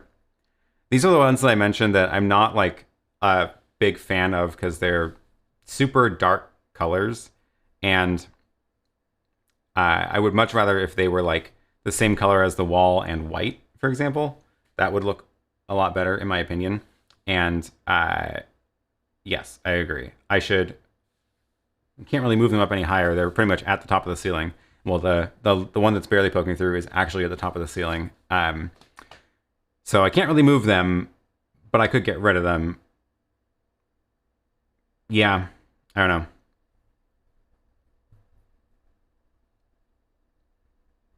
know. Team history, the questions, I do have a video. There is a link, I think, to the actual video in this video. So scroll down and you'll find it, but it's a Chrome extension. Okay, let's talk about the 2 cameras really quick. The iPhone, let's do the little camera test. So let's go back over to the table. No, I don't have a button for that camera yet, so I need to make a button. I need to make a button to, I don't need this one. We're gonna call that the Apple TV. I need to organize these. These are getting a little messy. So if I go into my ATEM Mini Extreme, give it a button to switch to the Apple TV, and then that should work. Okay, great. Taking my phone and the iPad, and we're gonna do a little camera test. So see you over there. All right, so here are the 2 cameras I'm gonna test. This is not a scientific test by any means. This is the iPhone XS. I've had this. This is just the phone that I use. I've had it for a long time. And this is the brand new iPad Mini. So this is not one where they were like singing the praises of its cinematic mode camera or whatever, but it still is a pretty big upgrade from this, as you will see. The only unfortunate thing about this is that I don't have a way to demo side by side because I only have one Apple TV hooked up. So we're going to have to just deal with that. And what I can do is just show you what it looks like through this camera. So the color is very different, but what I've done is I've loaded up Filmic Pro on this iPad. Filmic Pro is It's an app that gives you like manual controls over the camera on iOS devices, actually, and Android. They have an Android version too, which is cool. And you can do things like manually adjust the exposure, the focus. It can record. You can do. There's a ton of features in it. We're not using any of those. So we are just. Is there an ant on the table? What I did do is I went into the settings and I turned on the clean HDMI out option. Let's see if I can actually show that here. Yeah, so there's the clean HDMI out option, and without that, we would get the, oh, I don't want to do that. Without that, we would see the app's interface in the Apple TV. So I do want clean HDMI out, and now the only thing in the Apple TV that I see is the picture. So if I just take this shot and then cut to the Apple TV, you're seeing now through AirPlay what's on the iPad. So that's the other missing piece here, is that this iPad is screen mirroring to the Apple TV that's in input 7. So that is the actual AirPlay version. And if you look at the multi-view over here, you can see that the AirPlay is coming in input 7, and that's what we've got on that you're seeing on the stream. So, okay, that's the picture there. Oh, the other cool thing about this new iPad is it has 2 different front camera modes. So if I show you the view from the iPad, and then you can't see what I'm doing here, but I am switching which camera Filmic is using. It's going to switch over, and now we're using the selfie camera, and colors are not great. So if I go into manual exposure and turn down the exposure, we get rid of that kind of obnoxious glare. So this is better looking. This is the front camera of the iPad, and we can go one further and use the front wide. And again, we're going to change the exposure to get rid of that glare. This is the wide angle lens on the front camera, which is extremely wide and still very sharp. I am honestly very impressed. So this is the new iPad mini. So get a sense of what this looks like.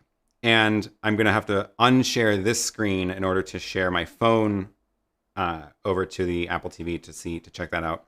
And we will get a chance to compare the front and back cameras of that as well.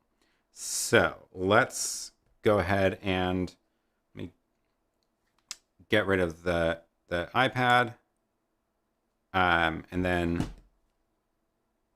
go into my phone and I think I have to turn off screen mirroring first. There, go into my phone and do the screen mirroring from my phone, and then launch Filmic on my phone as well. And where did I put it? I think it's in here. This should also be in clean HDMI mode already. Okay. Yep, looking good. So here is the picture from my phone. And we'll take a look at that. You can see, again, it's there. I don't know how much I showed of around the room with the iPad, but kind of get a sense. I feel like this is actually a little shakier, which is interesting. But if you want to see something dramatic, let's switch over to the front camera. This is the front camera on the iPhone, which is, okay, turn that down so we get rid of that obnoxious glare. I think this is significantly worse. This does not look nearly as good as the iPad 1 did. And I don't have a wide angle selfie mode in this. I only have the one front camera. This iPhone does have the 2 forward-facing cameras. So if I go back and here's the sort of normal forward-facing camera. And then if I go to telephoto, that's the other lens from that camera, from the front camera on the iPhone XS. But these are the 2 cameras again. This feels a lot shakier for some reason. So yeah, like I said, I unfortunately don't have a way to do side-by-side, show you both of those right now, but you could scroll back and jump, and I'll try to add timestamps into the video for later to compare as well. Felicia says the Shoot app has many features, uses a camera feed, and is similar to Filmic Pro. It's free, I think. Yeah, I don't remember the if it's free or not, or what the free version is. But that's another one you can use instead of Filmic Pro. I don't know. I don't think I have it. I don't know if. Let me see if I have it to compare. Oh, I do have it on here. So it's going to look, I mean, there's not going to be any difference in terms of what you're seeing on the stream because it's ultimately just the camera feed, but we've got, so it does have, let's see, I can at least like show you the app interface here. So this is the Shoot app, and it's got the camera lens selection over here. And so it's back camera. This is the front camera, and that is the back telephoto. So those are the three here. It's not on my iPad, so I can't show you that one. But then let's see. I don't see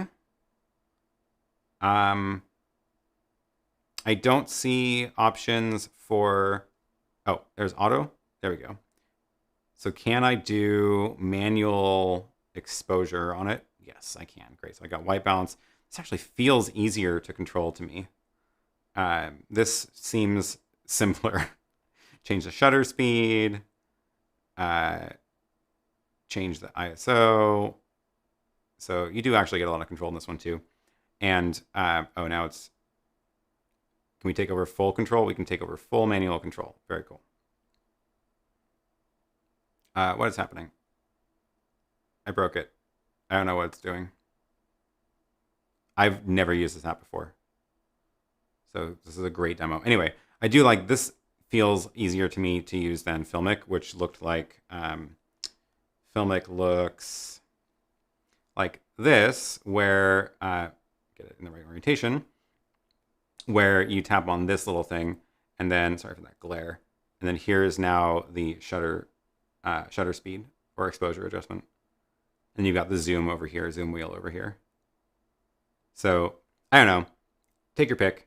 They're both good. Filmic has a ton of features. You can do fine white balance and stuff, but Shoot feels easier to use to me.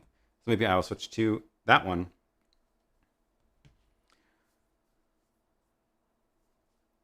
Yeah, split screen side by side would be nice.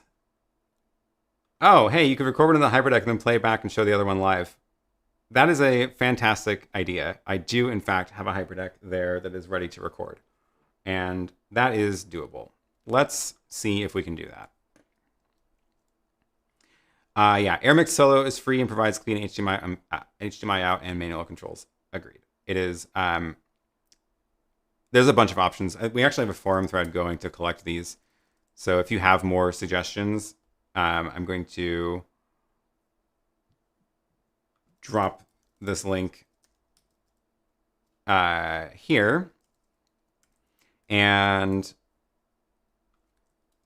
so this forum, oh, I don't have a super source with my computer in here. So I will just have to cut to the computer screen. The forum thread is, why didn't that work? Oh, there we go. Collection of all the different apps. I've started with a couple, but then people have been adding to it as well. So feel free to post more links here. I should make a new forum thread. Feel free, if anybody wants to right now, go into the resources category and make a new thread for Android apps, because I would also be curious to collect a list of Android apps that support clean HDMI out over, I guess, HDMI or Chromecast, but I don't have an Android device to test with, unfortunately. Tom Buck, I'm late, but hello. Good to see you here. Thanks for joining. Okay, so let's try this. Let's try the recording the phone from, I'm going to use Filmic because I know how to change. I don't want to do too many new things at once. So I'm going to use Filmic. I'm going to record myself with the rear camera on the HyperDeck, and then we're going to compare that side by side. So this is now extremely awkward to try to adjust this. That looks about right. I'm not in focus. Where is my focus? Focus. Manual focus. Where is autofocus? Maybe I shouldn't use filmic. Let's go back to shoot. And let's try to get out of manual mode. Auto. Let's just do auto.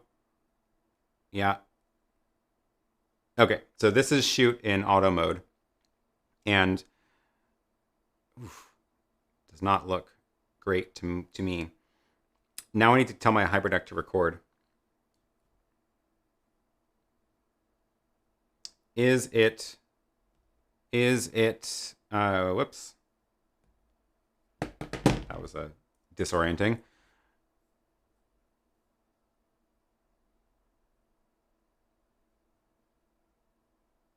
Do I have my HyperDeck connected into my...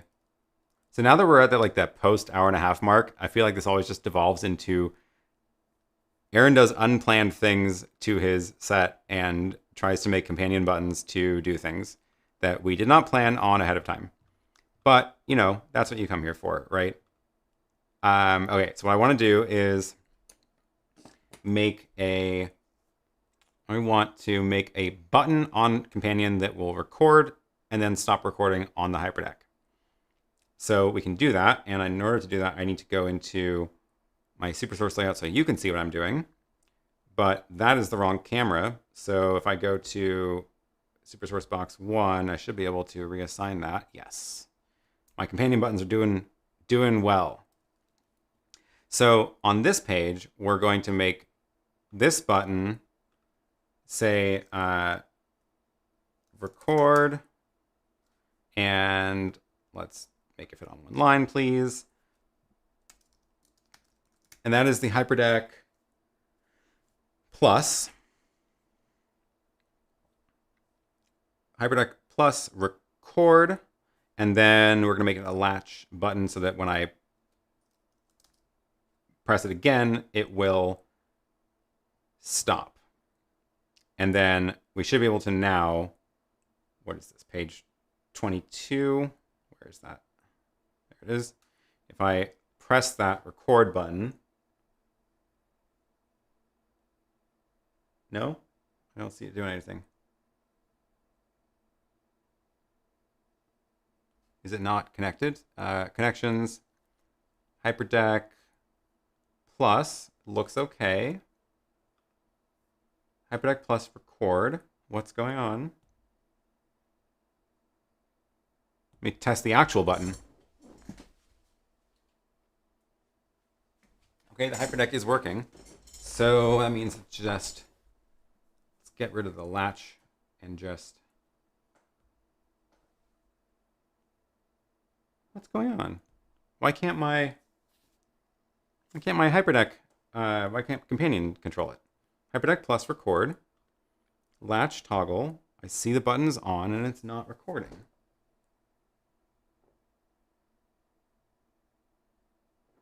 Let's see if you have any ideas in the chat. Now I need another. Too many things on this table.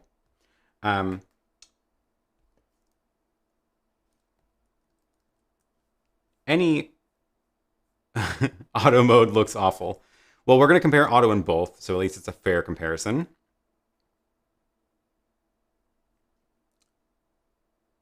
Use mix effect. Thank you. Okay. Fantastic. API change in latest HyperDeck. Do you have any other HyperDeck buttons which work?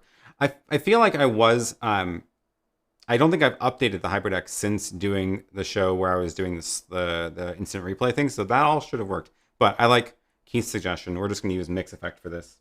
And do I have enough devices? Yeah, I'm going to have to use... Oh, I can grab my iPad Mini from over there. So we're going to drop companion and switch over to mix effect.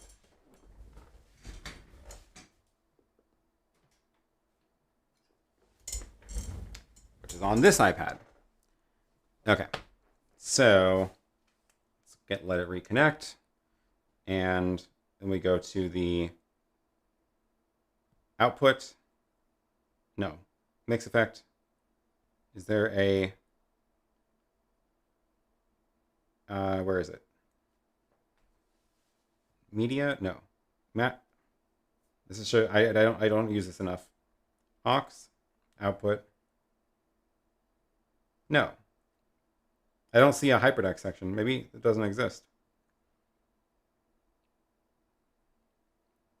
There should be a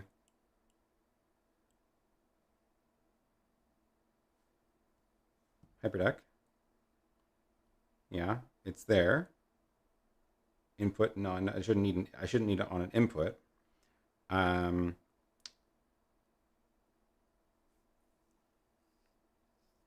Nope. Maybe I can do it from my computer.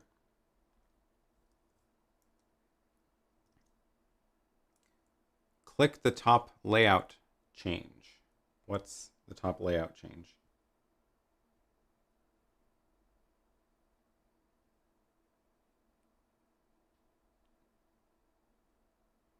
I'm not sure. I'm not sure what you mean. The hyperdeck is powered up and pingable. That is a good question. So the big question is, can I control the hyperdeck from my computer? And if I can't, then I might have to reboot the hyperdeck. So let's go over to the extreme ISO. I need a preset for this view, which I apparently don't have. Hyperdeck, there's only one connected. That's the problem. My other one should be, oh, nope, I see it over here. That must be the wrong one. So where's the other one? 10.11.222.4. Let's just take a wild guess. I need to find the actual IP.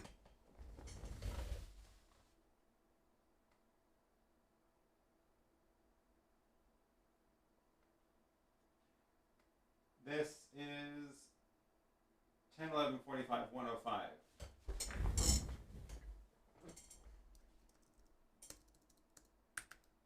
Apparently I didn't give it a stable IP.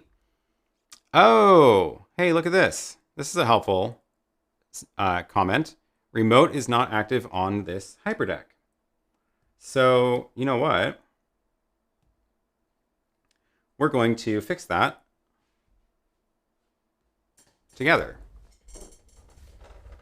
Go over here, go to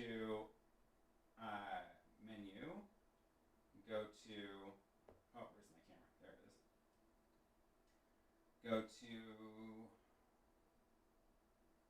where is it? Storage, setup. I think it's in setup. Then somewhere in here, network, time code, output.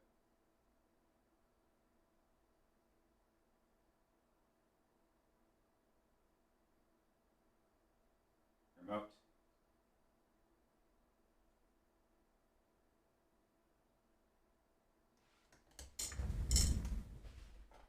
Okay.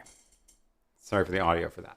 Now it is, in fact, showing up green here also. So if I go here, it's connected now, 45.105.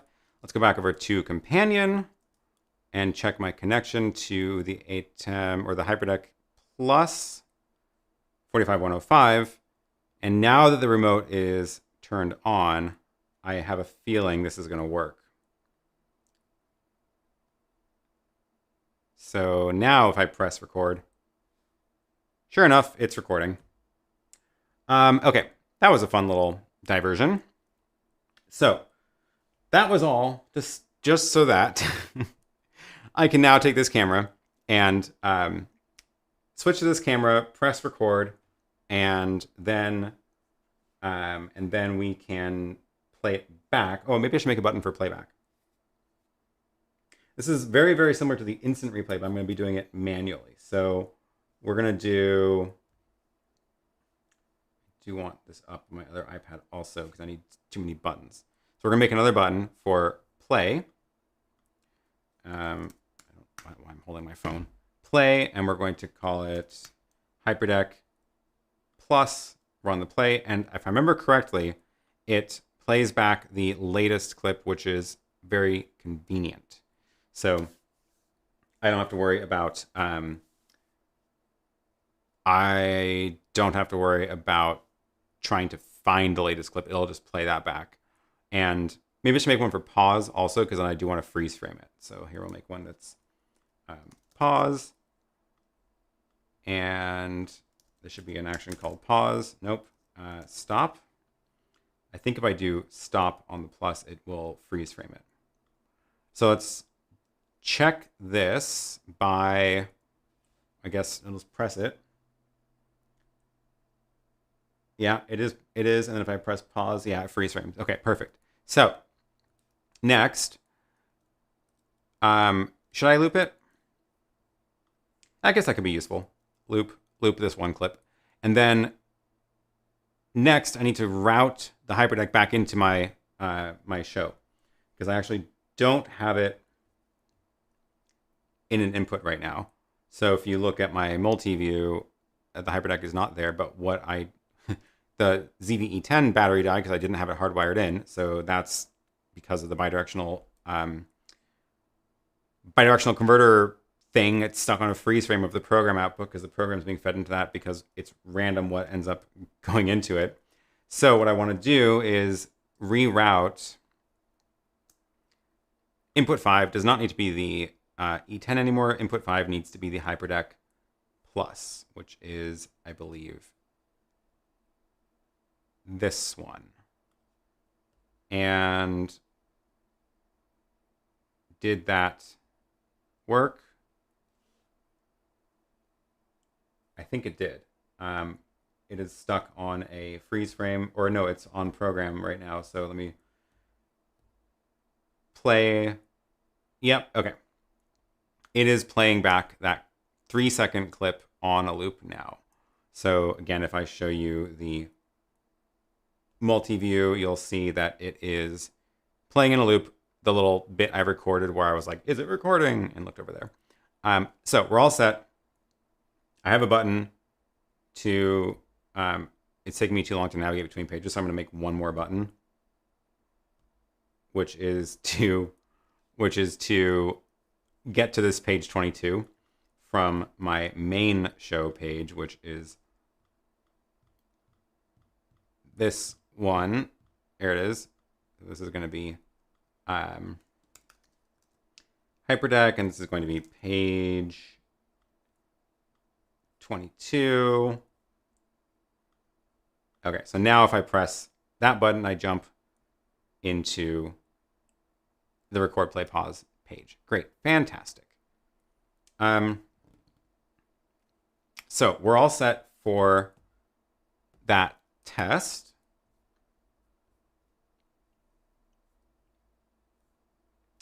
Was that a diversion from a diversion from a diversion, or just a diversion from a diversion? Good question. Okay.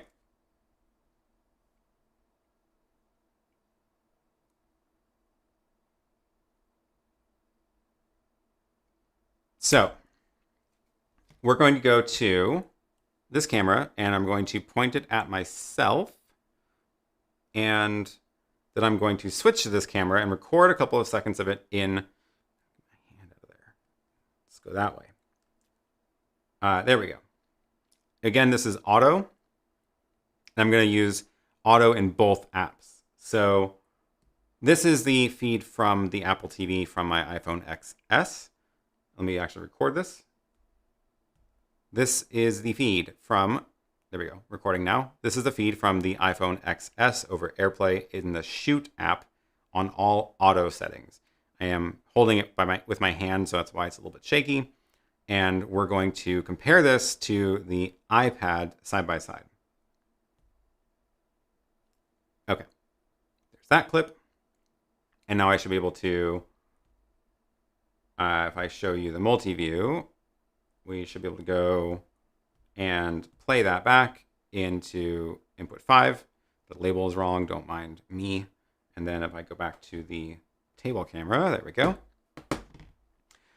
And now let's get rid of the AirPlay from my phone. And now we can go and AirPlay from the new iPad. Meanwhile, that is now on a loop in input 5. So we're going to do the same test in the Shoot app, which is not on my phone. So I need to, or not my iPad, so I need to get that app first. It also turns out Shoot is a not a great name for an app on the App Store. It's actually called Shoot Clean Camera Feed. That is a more descriptive name. Okay. I'd like to access the camera. Great. Yes. Skip your onboarding. Cool. It's on the rear camera right now, so I'm going to turn that around. And, I need to AirPlay this. AirPlay screen mirroring into my Apple TV. Great. Now we can do a side-by-side comparison.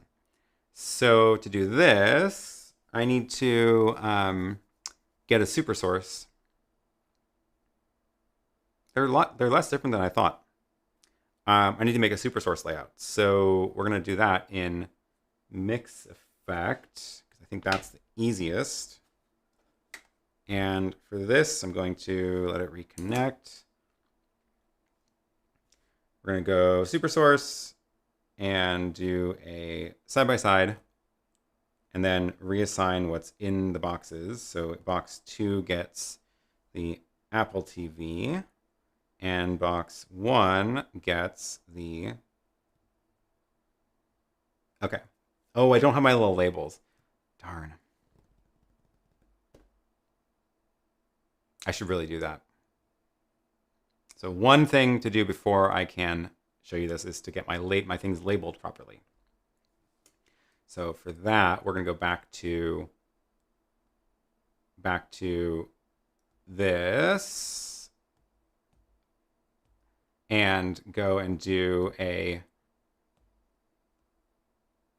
Photoshop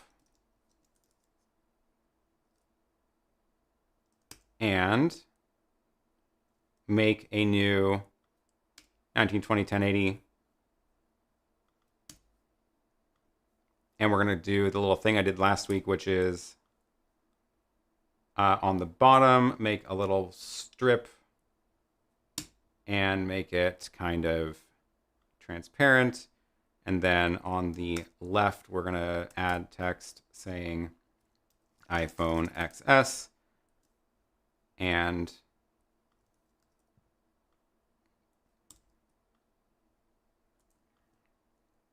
on the right, iPad Mini, and then export this to the media pool.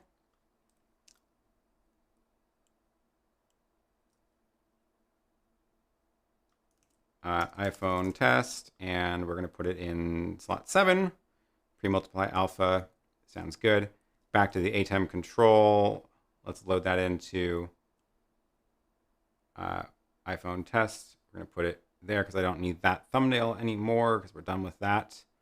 iPhone XS is in downstream key 1, and let's turn that on. Perfect. Okay, so now when I go back to my super source with the 2 inputs, we've got box 1 is now the iPhone in the hyperdeck, which is that.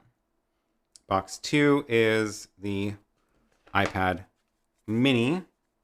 Ignore the fact that I'm not at all in sync because I'm playing back a recording in that. Okay, so where did my downstream key go? I don't know why that turned off. There we go. So on the right is the live iPad Mini, and on the left is the iPhone XS recording. That was a long bit of setup for that. I hope that was interesting. And okay, now that I'm seeing them side by side, they are quite a bit different. And I do think the iPad Mini is significantly better. Again, this is the Shoot app, but everything's in auto mode. So I can probably improve things a little bit by tweaking the exposure in from both to make it look a little bit better. But even just right out of the box, the iPad Mini is definitely better. This will be even more dramatic if we switch to the front cameras, which I do want to show because I think that difference is also really interesting. So to do that, we're going to switch back to this view. And we need a new sample on my, let's record it actually on my, no, I want to keep the labels the same. I'm going to record it on my phone, so I'm going to take over AirPlay again. And go, oh man, that battery just died. That's annoying. This is what happens when you go longer than you plan, is the batteries on these lights don't last as long as you think they do. We're going to move this one into place because that light is pretty necessary for this angle. And I'll just tighten it back up here. Okay. So phone mirroring, let's go back to the shoot app. And I'm going to switch my phone into the front camera. And I'm going to cut to that. And then I'm going to put the HyperDeck back in record mode. So let's switch it into record mode. Oh, it is recording. Stop. And we're going to switch the stream into the Apple TV. This is the live view from the front camera of the iPhone XS in auto mode. So now we're recording from the iPhone XS in auto mode, front camera in the Shoot app. Everything's auto. And this is pretty terrible. The iPhone, I think, is not meant to be used in a well-lit scene, apparently. It's very harsh. It does great. It does a lot better in low light, but that is just way overblown. You can see that. So anyway, this is the iPhone XS. Let's compare this to the iPad Mini.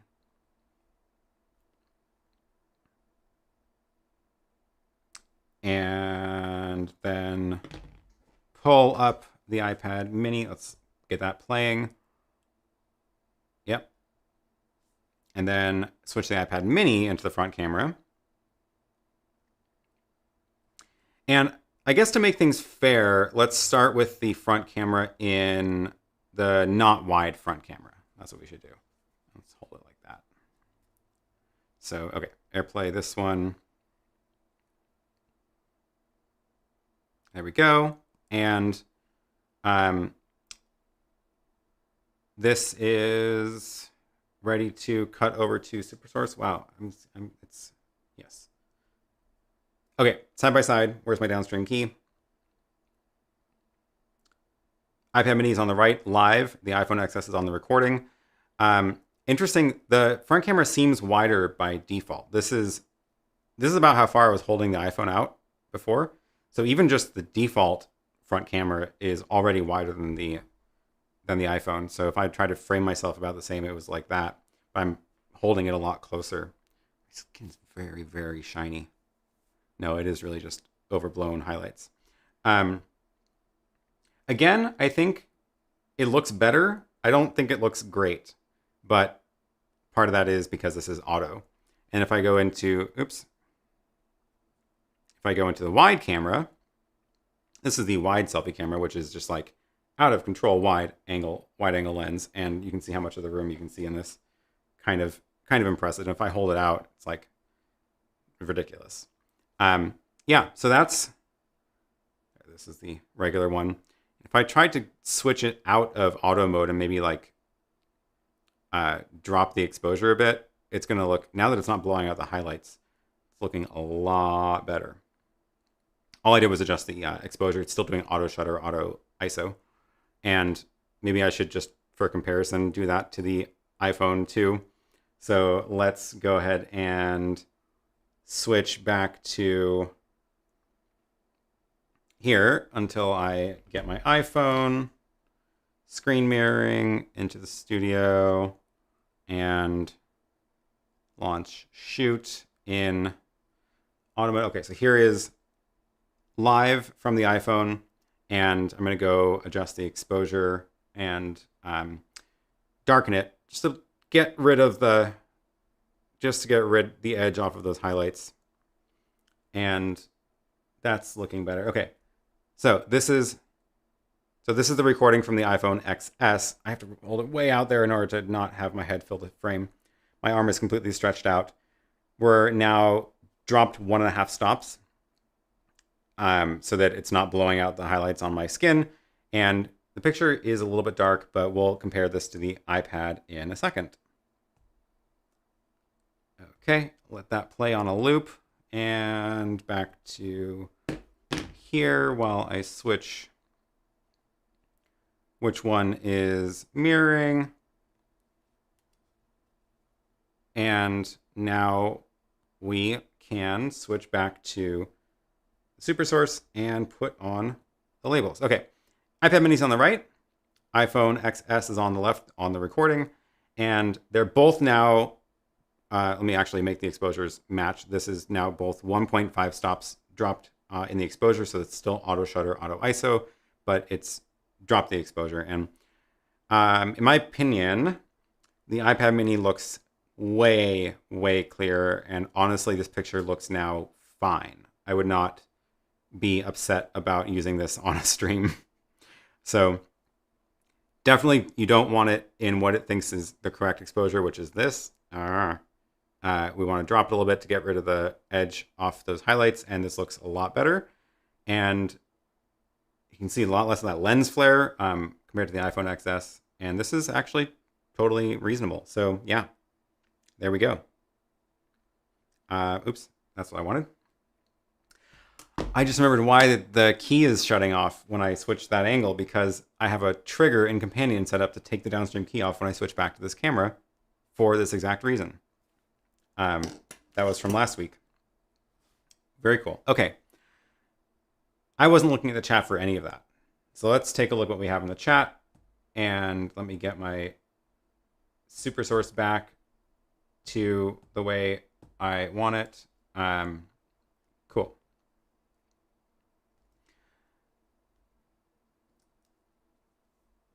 Sorry I wasn't able to look at the chat with all of that. Okay, so iPad mini in auto looks pretty bad too. Yes. The iPad is indeed better, and now it looks great. The difference is much less dramatic with manual exposure. I don't know, I still think it looked pretty dramatic. I think that the iPad mini was way better. Looks like I might need to get some mods in here. I may have to recruit some mods for the chat. Old phones often have finger goop built up on the lens. Is the lens clean on your phone? I did not properly clean it ahead of time. There's definitely some oil, which is causing that streaking on the from the lens, the light up there. This is the Mini 6. This is the brand new one that just came out. iPad mini looks beautiful, dropping it a few stops. I agree, Felicia. Yeah, I think that is a lot better. So it looks way better than the iPhone XS, and I can't even imagine what it would compare to the new iPhones, which I do not have. 3D Print Creator says, you have a nanlite pavo tube on almost eye level, but no reflections in your glasses. Is there glass in your glasses? Yes, these are real glasses. The trick is just the angle. So there's the, that is the reflection from the pavo tube. So, right? Yeah, that's the pavo tube. So the trick is that I never have my face at this angle, because the angle between the, they're like this. So the light is coming down here, and it would be bouncing back down there. So there's no camera down there. Camera's up there. It would only reflect if the light was like closer to the camera, because it's basically, the camera is basically completely perpendicular to my glasses, which is also why that light is not reflecting on them. So that light is over there. And now you can see the reflection if I turn that way. So if I do tilt my head that way, you see the reflection, but you'll never see that one because I can't. Oh wait, oh there it is. Yep. If I look up, but I just don't do that, so it works.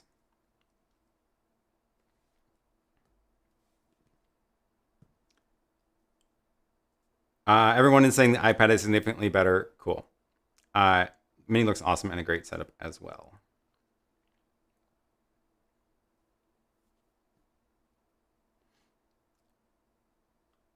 I'm guessing the digital caliper is for ATEM stand design. Do you like it?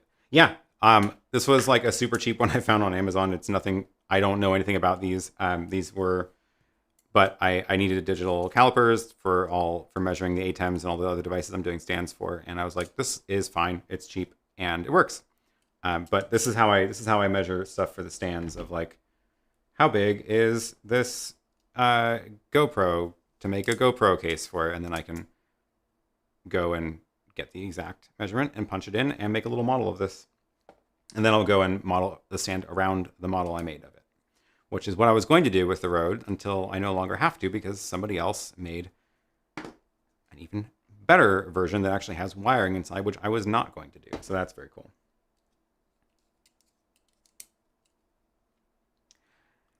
Gerhard says it's not fair to compare such an old phone with the brand new iPad mini. Here's why I think it is fair to compare the old phone with the iPad mini. I use the old phone, and I do not upgrade my phones every year because I don't think that's really reasonable. And this phone is still fine. It takes fine pictures. The battery life is still fine. It is a perfectly functional phone. And that's why. I don't know. Yeah. I think it's fine to compare because now I know that the iPad mini is in fact way better than that for using for video and this kind of stuff. And I'm not going to upgrade my phone to the brand new iPhone because this one is fine, but I am willing to upgrade the iPad mini because it's not the phone. I use it for different things. I use them in different situations.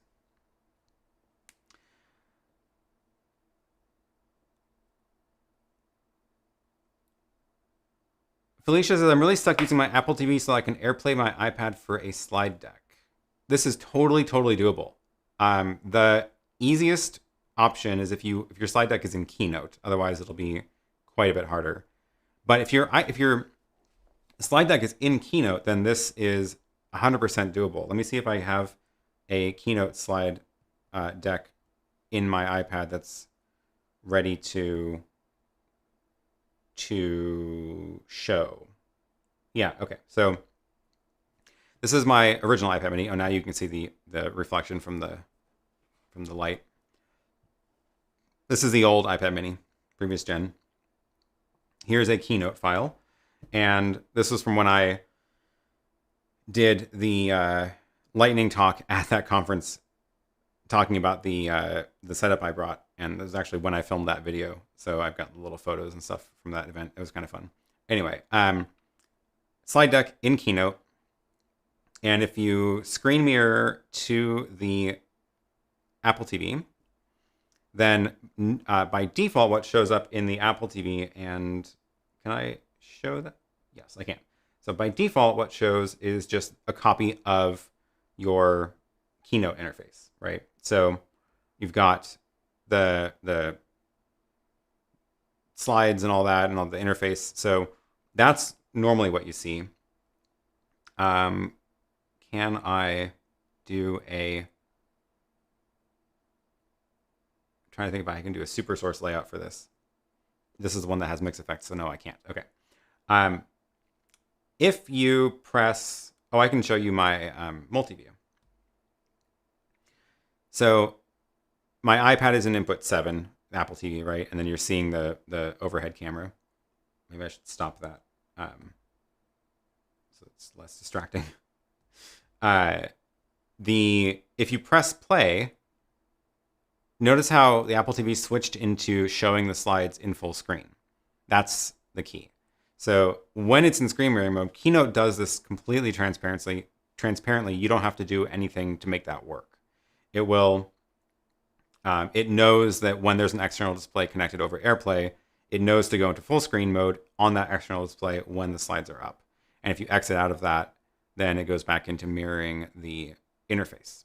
And then, yeah, so it should just work. If you're having a trouble with it, let me know if there's like something in particular that isn't working, but it is meant to just sort of seamlessly work. Now, if you're in PowerPoint, that's a different story because I don't actually know if there's a PowerPoint viewer on the iPad, but you would have to do other things in order to make that work.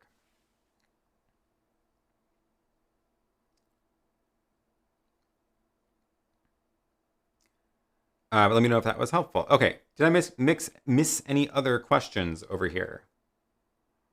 Which barn doors do you use as a rim light? I think these are the ones that came with the light. This is the,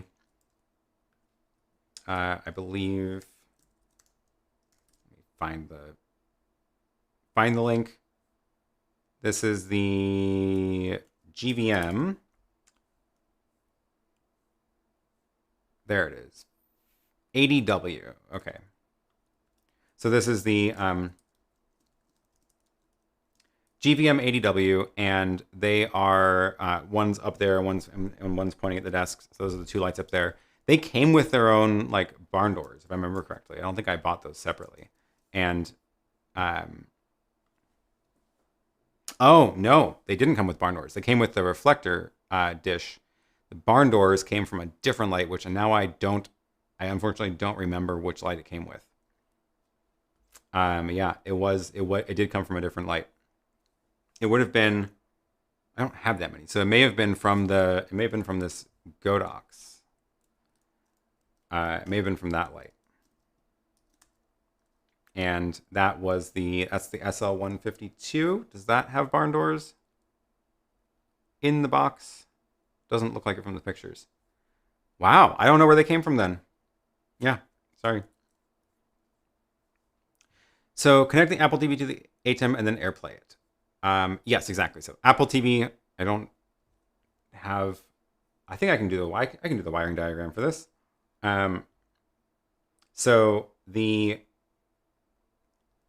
Let me go into here and then just make a new one to show you what that looks like. So Apple TV. So here we have the ATEM Mini, and sure, that'll work. ATEM Mini Pro. We've got the Apple. Can't type. Apple TV, and basically yes.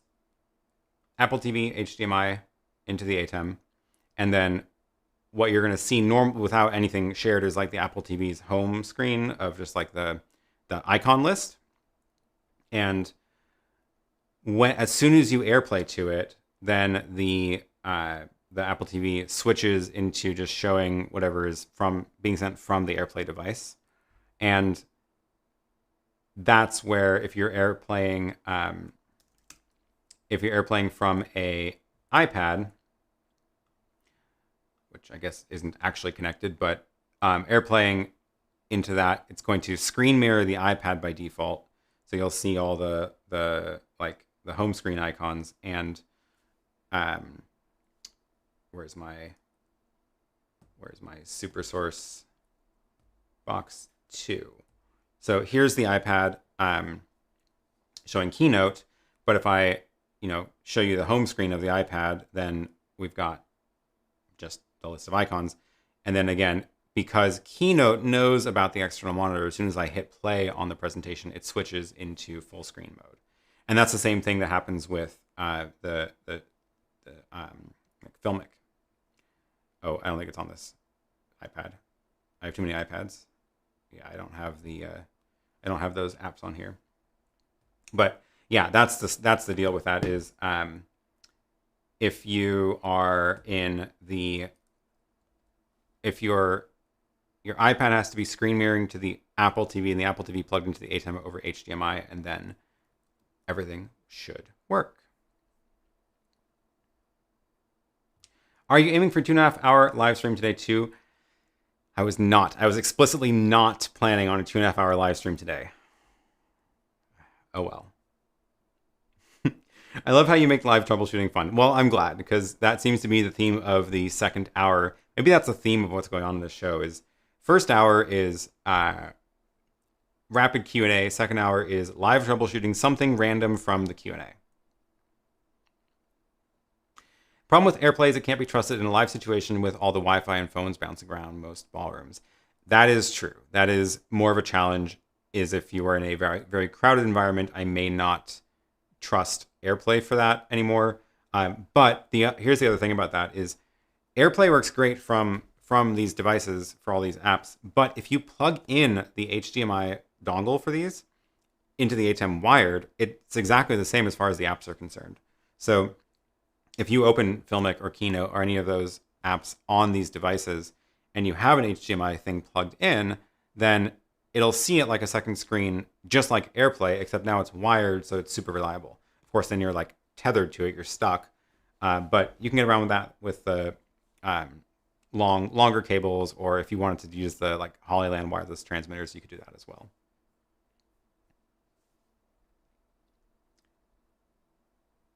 I forgot which iPad app you use for sketching live. I probably it's let me see. Procreate. That's probably the one that I've shown on this. I see some video wiring diagrams on Procreate, so yes, that must be the one. What software do you use for the wiring diagram? Have you done a video on its use and function? I have not, because it is from John Barker, here to record. It's called h2rgear.com, and this is the link, h2rgear.com, and he's got videos about it, explaining it, and maybe I should at some point do a video about it, but in the meantime, go check out that link, but also check out Here to Record on YouTube.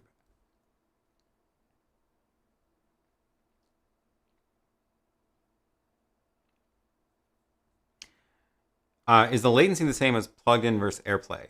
I haven't actually measured the latency exactly, but it doesn't seem like it's much over AirPlay. Plugged in, it would be virtually nothing, but over AirPlay, it's also extremely low latency. That's the word. And in the demos, when I was showing you the recordings of, like when I recorded the clip on the Hyperdeck and then showed the side-by-side, that would include the audio delay built in, because the audio always was coming from this microphone up here, which is running through that camera, and the video you were seeing was over AirPlay. So if you notice that the audio is out of sync, that's the AirPlay delay. And if you didn't notice it out of sync, then that's amazing, because that means there's no noticeable delay in the AirPlay mirroring.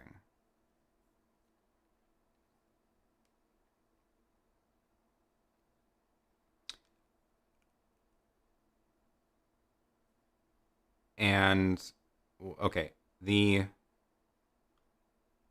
one. Can I use a Decklink Extreme 3D for lower thirds, or is it too old for that? I don't even know what that is. Decklink Extreme 3D.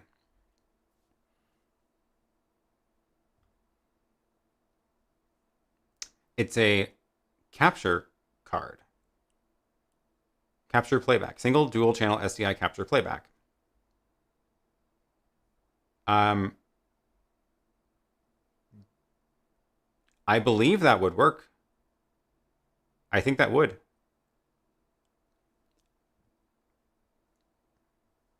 I don't see why not. Yeah, give it a shot. I have never heard of that one before. It was older than when I started getting into Blackmagic stuff, I guess, or Blackmagic's computers. 3D Print Creator says, I looked for it. It was about 2 frames of audio delay on the AirPlay. That's honestly fantastic, if that's how low the latency is. Steve says, love to watch you troubleshoot live. It works well because you have a well-designed system. We learn a lot from you. Thanks. I appreciate it. Part of the reason that I am willing to do this much troubleshooting live is because of the flexibility I have in this setup of being able to switch this monitor from my computer to the multi-view so I can see the rest of the stuff, or reroute my, what's going into the input 5 on the ATEM. Now it's going to be the Hyperdeck instead of the other camera whose battery died. And yeah, that flexibility of having the SDI matrix in this workflow, being able to quickly reroute those things, and honestly, a lot of the magic is happening in Companion, where I'm able to make buttons quickly to go and do different things, means that it's a lot less of you waiting for me to walk around the room and unplug things in order to actually try things out. So I'm glad it is. I'm glad it is working, and you are seeing, you're having fun with that.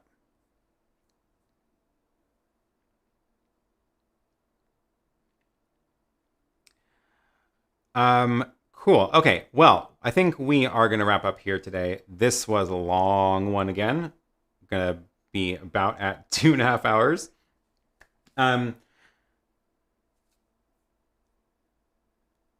Yeah, what else? I'm running out of steam. We're going to wrap up here. There were more things I was going to get to, but we'll save those for next week. And, I may have more fun little new objects to show you as well from other companies. So join me again next week, and we will be back here same time, same place. I have no plans to be anywhere else at this point.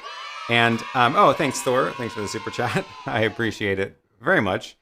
All the super chats do help me buy the little random accessories like these, or the extra SDI cables that I need for things, or a surprising number of USB cables, and helps this channel continue and bring you more information. So thank you for that. I appreciate it. Thanks for all the questions. If you do want to, I should plug my question search one last time before we leave. If you want to recap all this stuff, and search and find more resources, my website is aaronpk.tv, and if you scroll down to the bottom past all the videos, there's a link at the bottom called Livestream Q&A, new link, and this is a link to all of the past live streams, and if you click on them, well, all since August, and if you click on them, you will see all of the questions I've shown in the stream. And you can then search through this page, click on one, and jump to that part of the video. Thanks, Marcin, for the super chat. Oh, no audio. Thank you for the super chat, Marcin. But yeah, fantastic resource. I'm trying to make it so that all of my content here is easier to get back to and easier for you to find again later. Hopefully I'll make this even prettier looking, but in the meantime, it does work. And you can, for example, even find today's questions already here. The timestamps will probably not work until after this video is done, after the stream is over, but then these will be live links to all the different things I showed and clicked on throughout the stream and all the questions I answered. So yeah, just thought I would mention that again. That's aaronpk.tv. So with that, thank you everybody for joining. Thank you for all the super chats. I appreciate all of your support. Appreciate everybody who joins every week and watches me ramble about live streaming and video production. And oh, thank you, Jonathan, for the super chat. Hopefully you made it into this list of credits. These are all the people who've sent me super chats over the last 30 days. So I appreciate everybody there greatly. And yeah. Thank you all for joining. I will see you all again, same time, same place, next week. Make sure you subscribe, give us a thumbs up, and I will see you all next time. And oh my gosh, Felicia, thank you so much. I really appreciate it. Glad I could get that thank you in there. Thank you for joining. It is great to have you here every week, and come back next week with more questions. We will be here. Bye.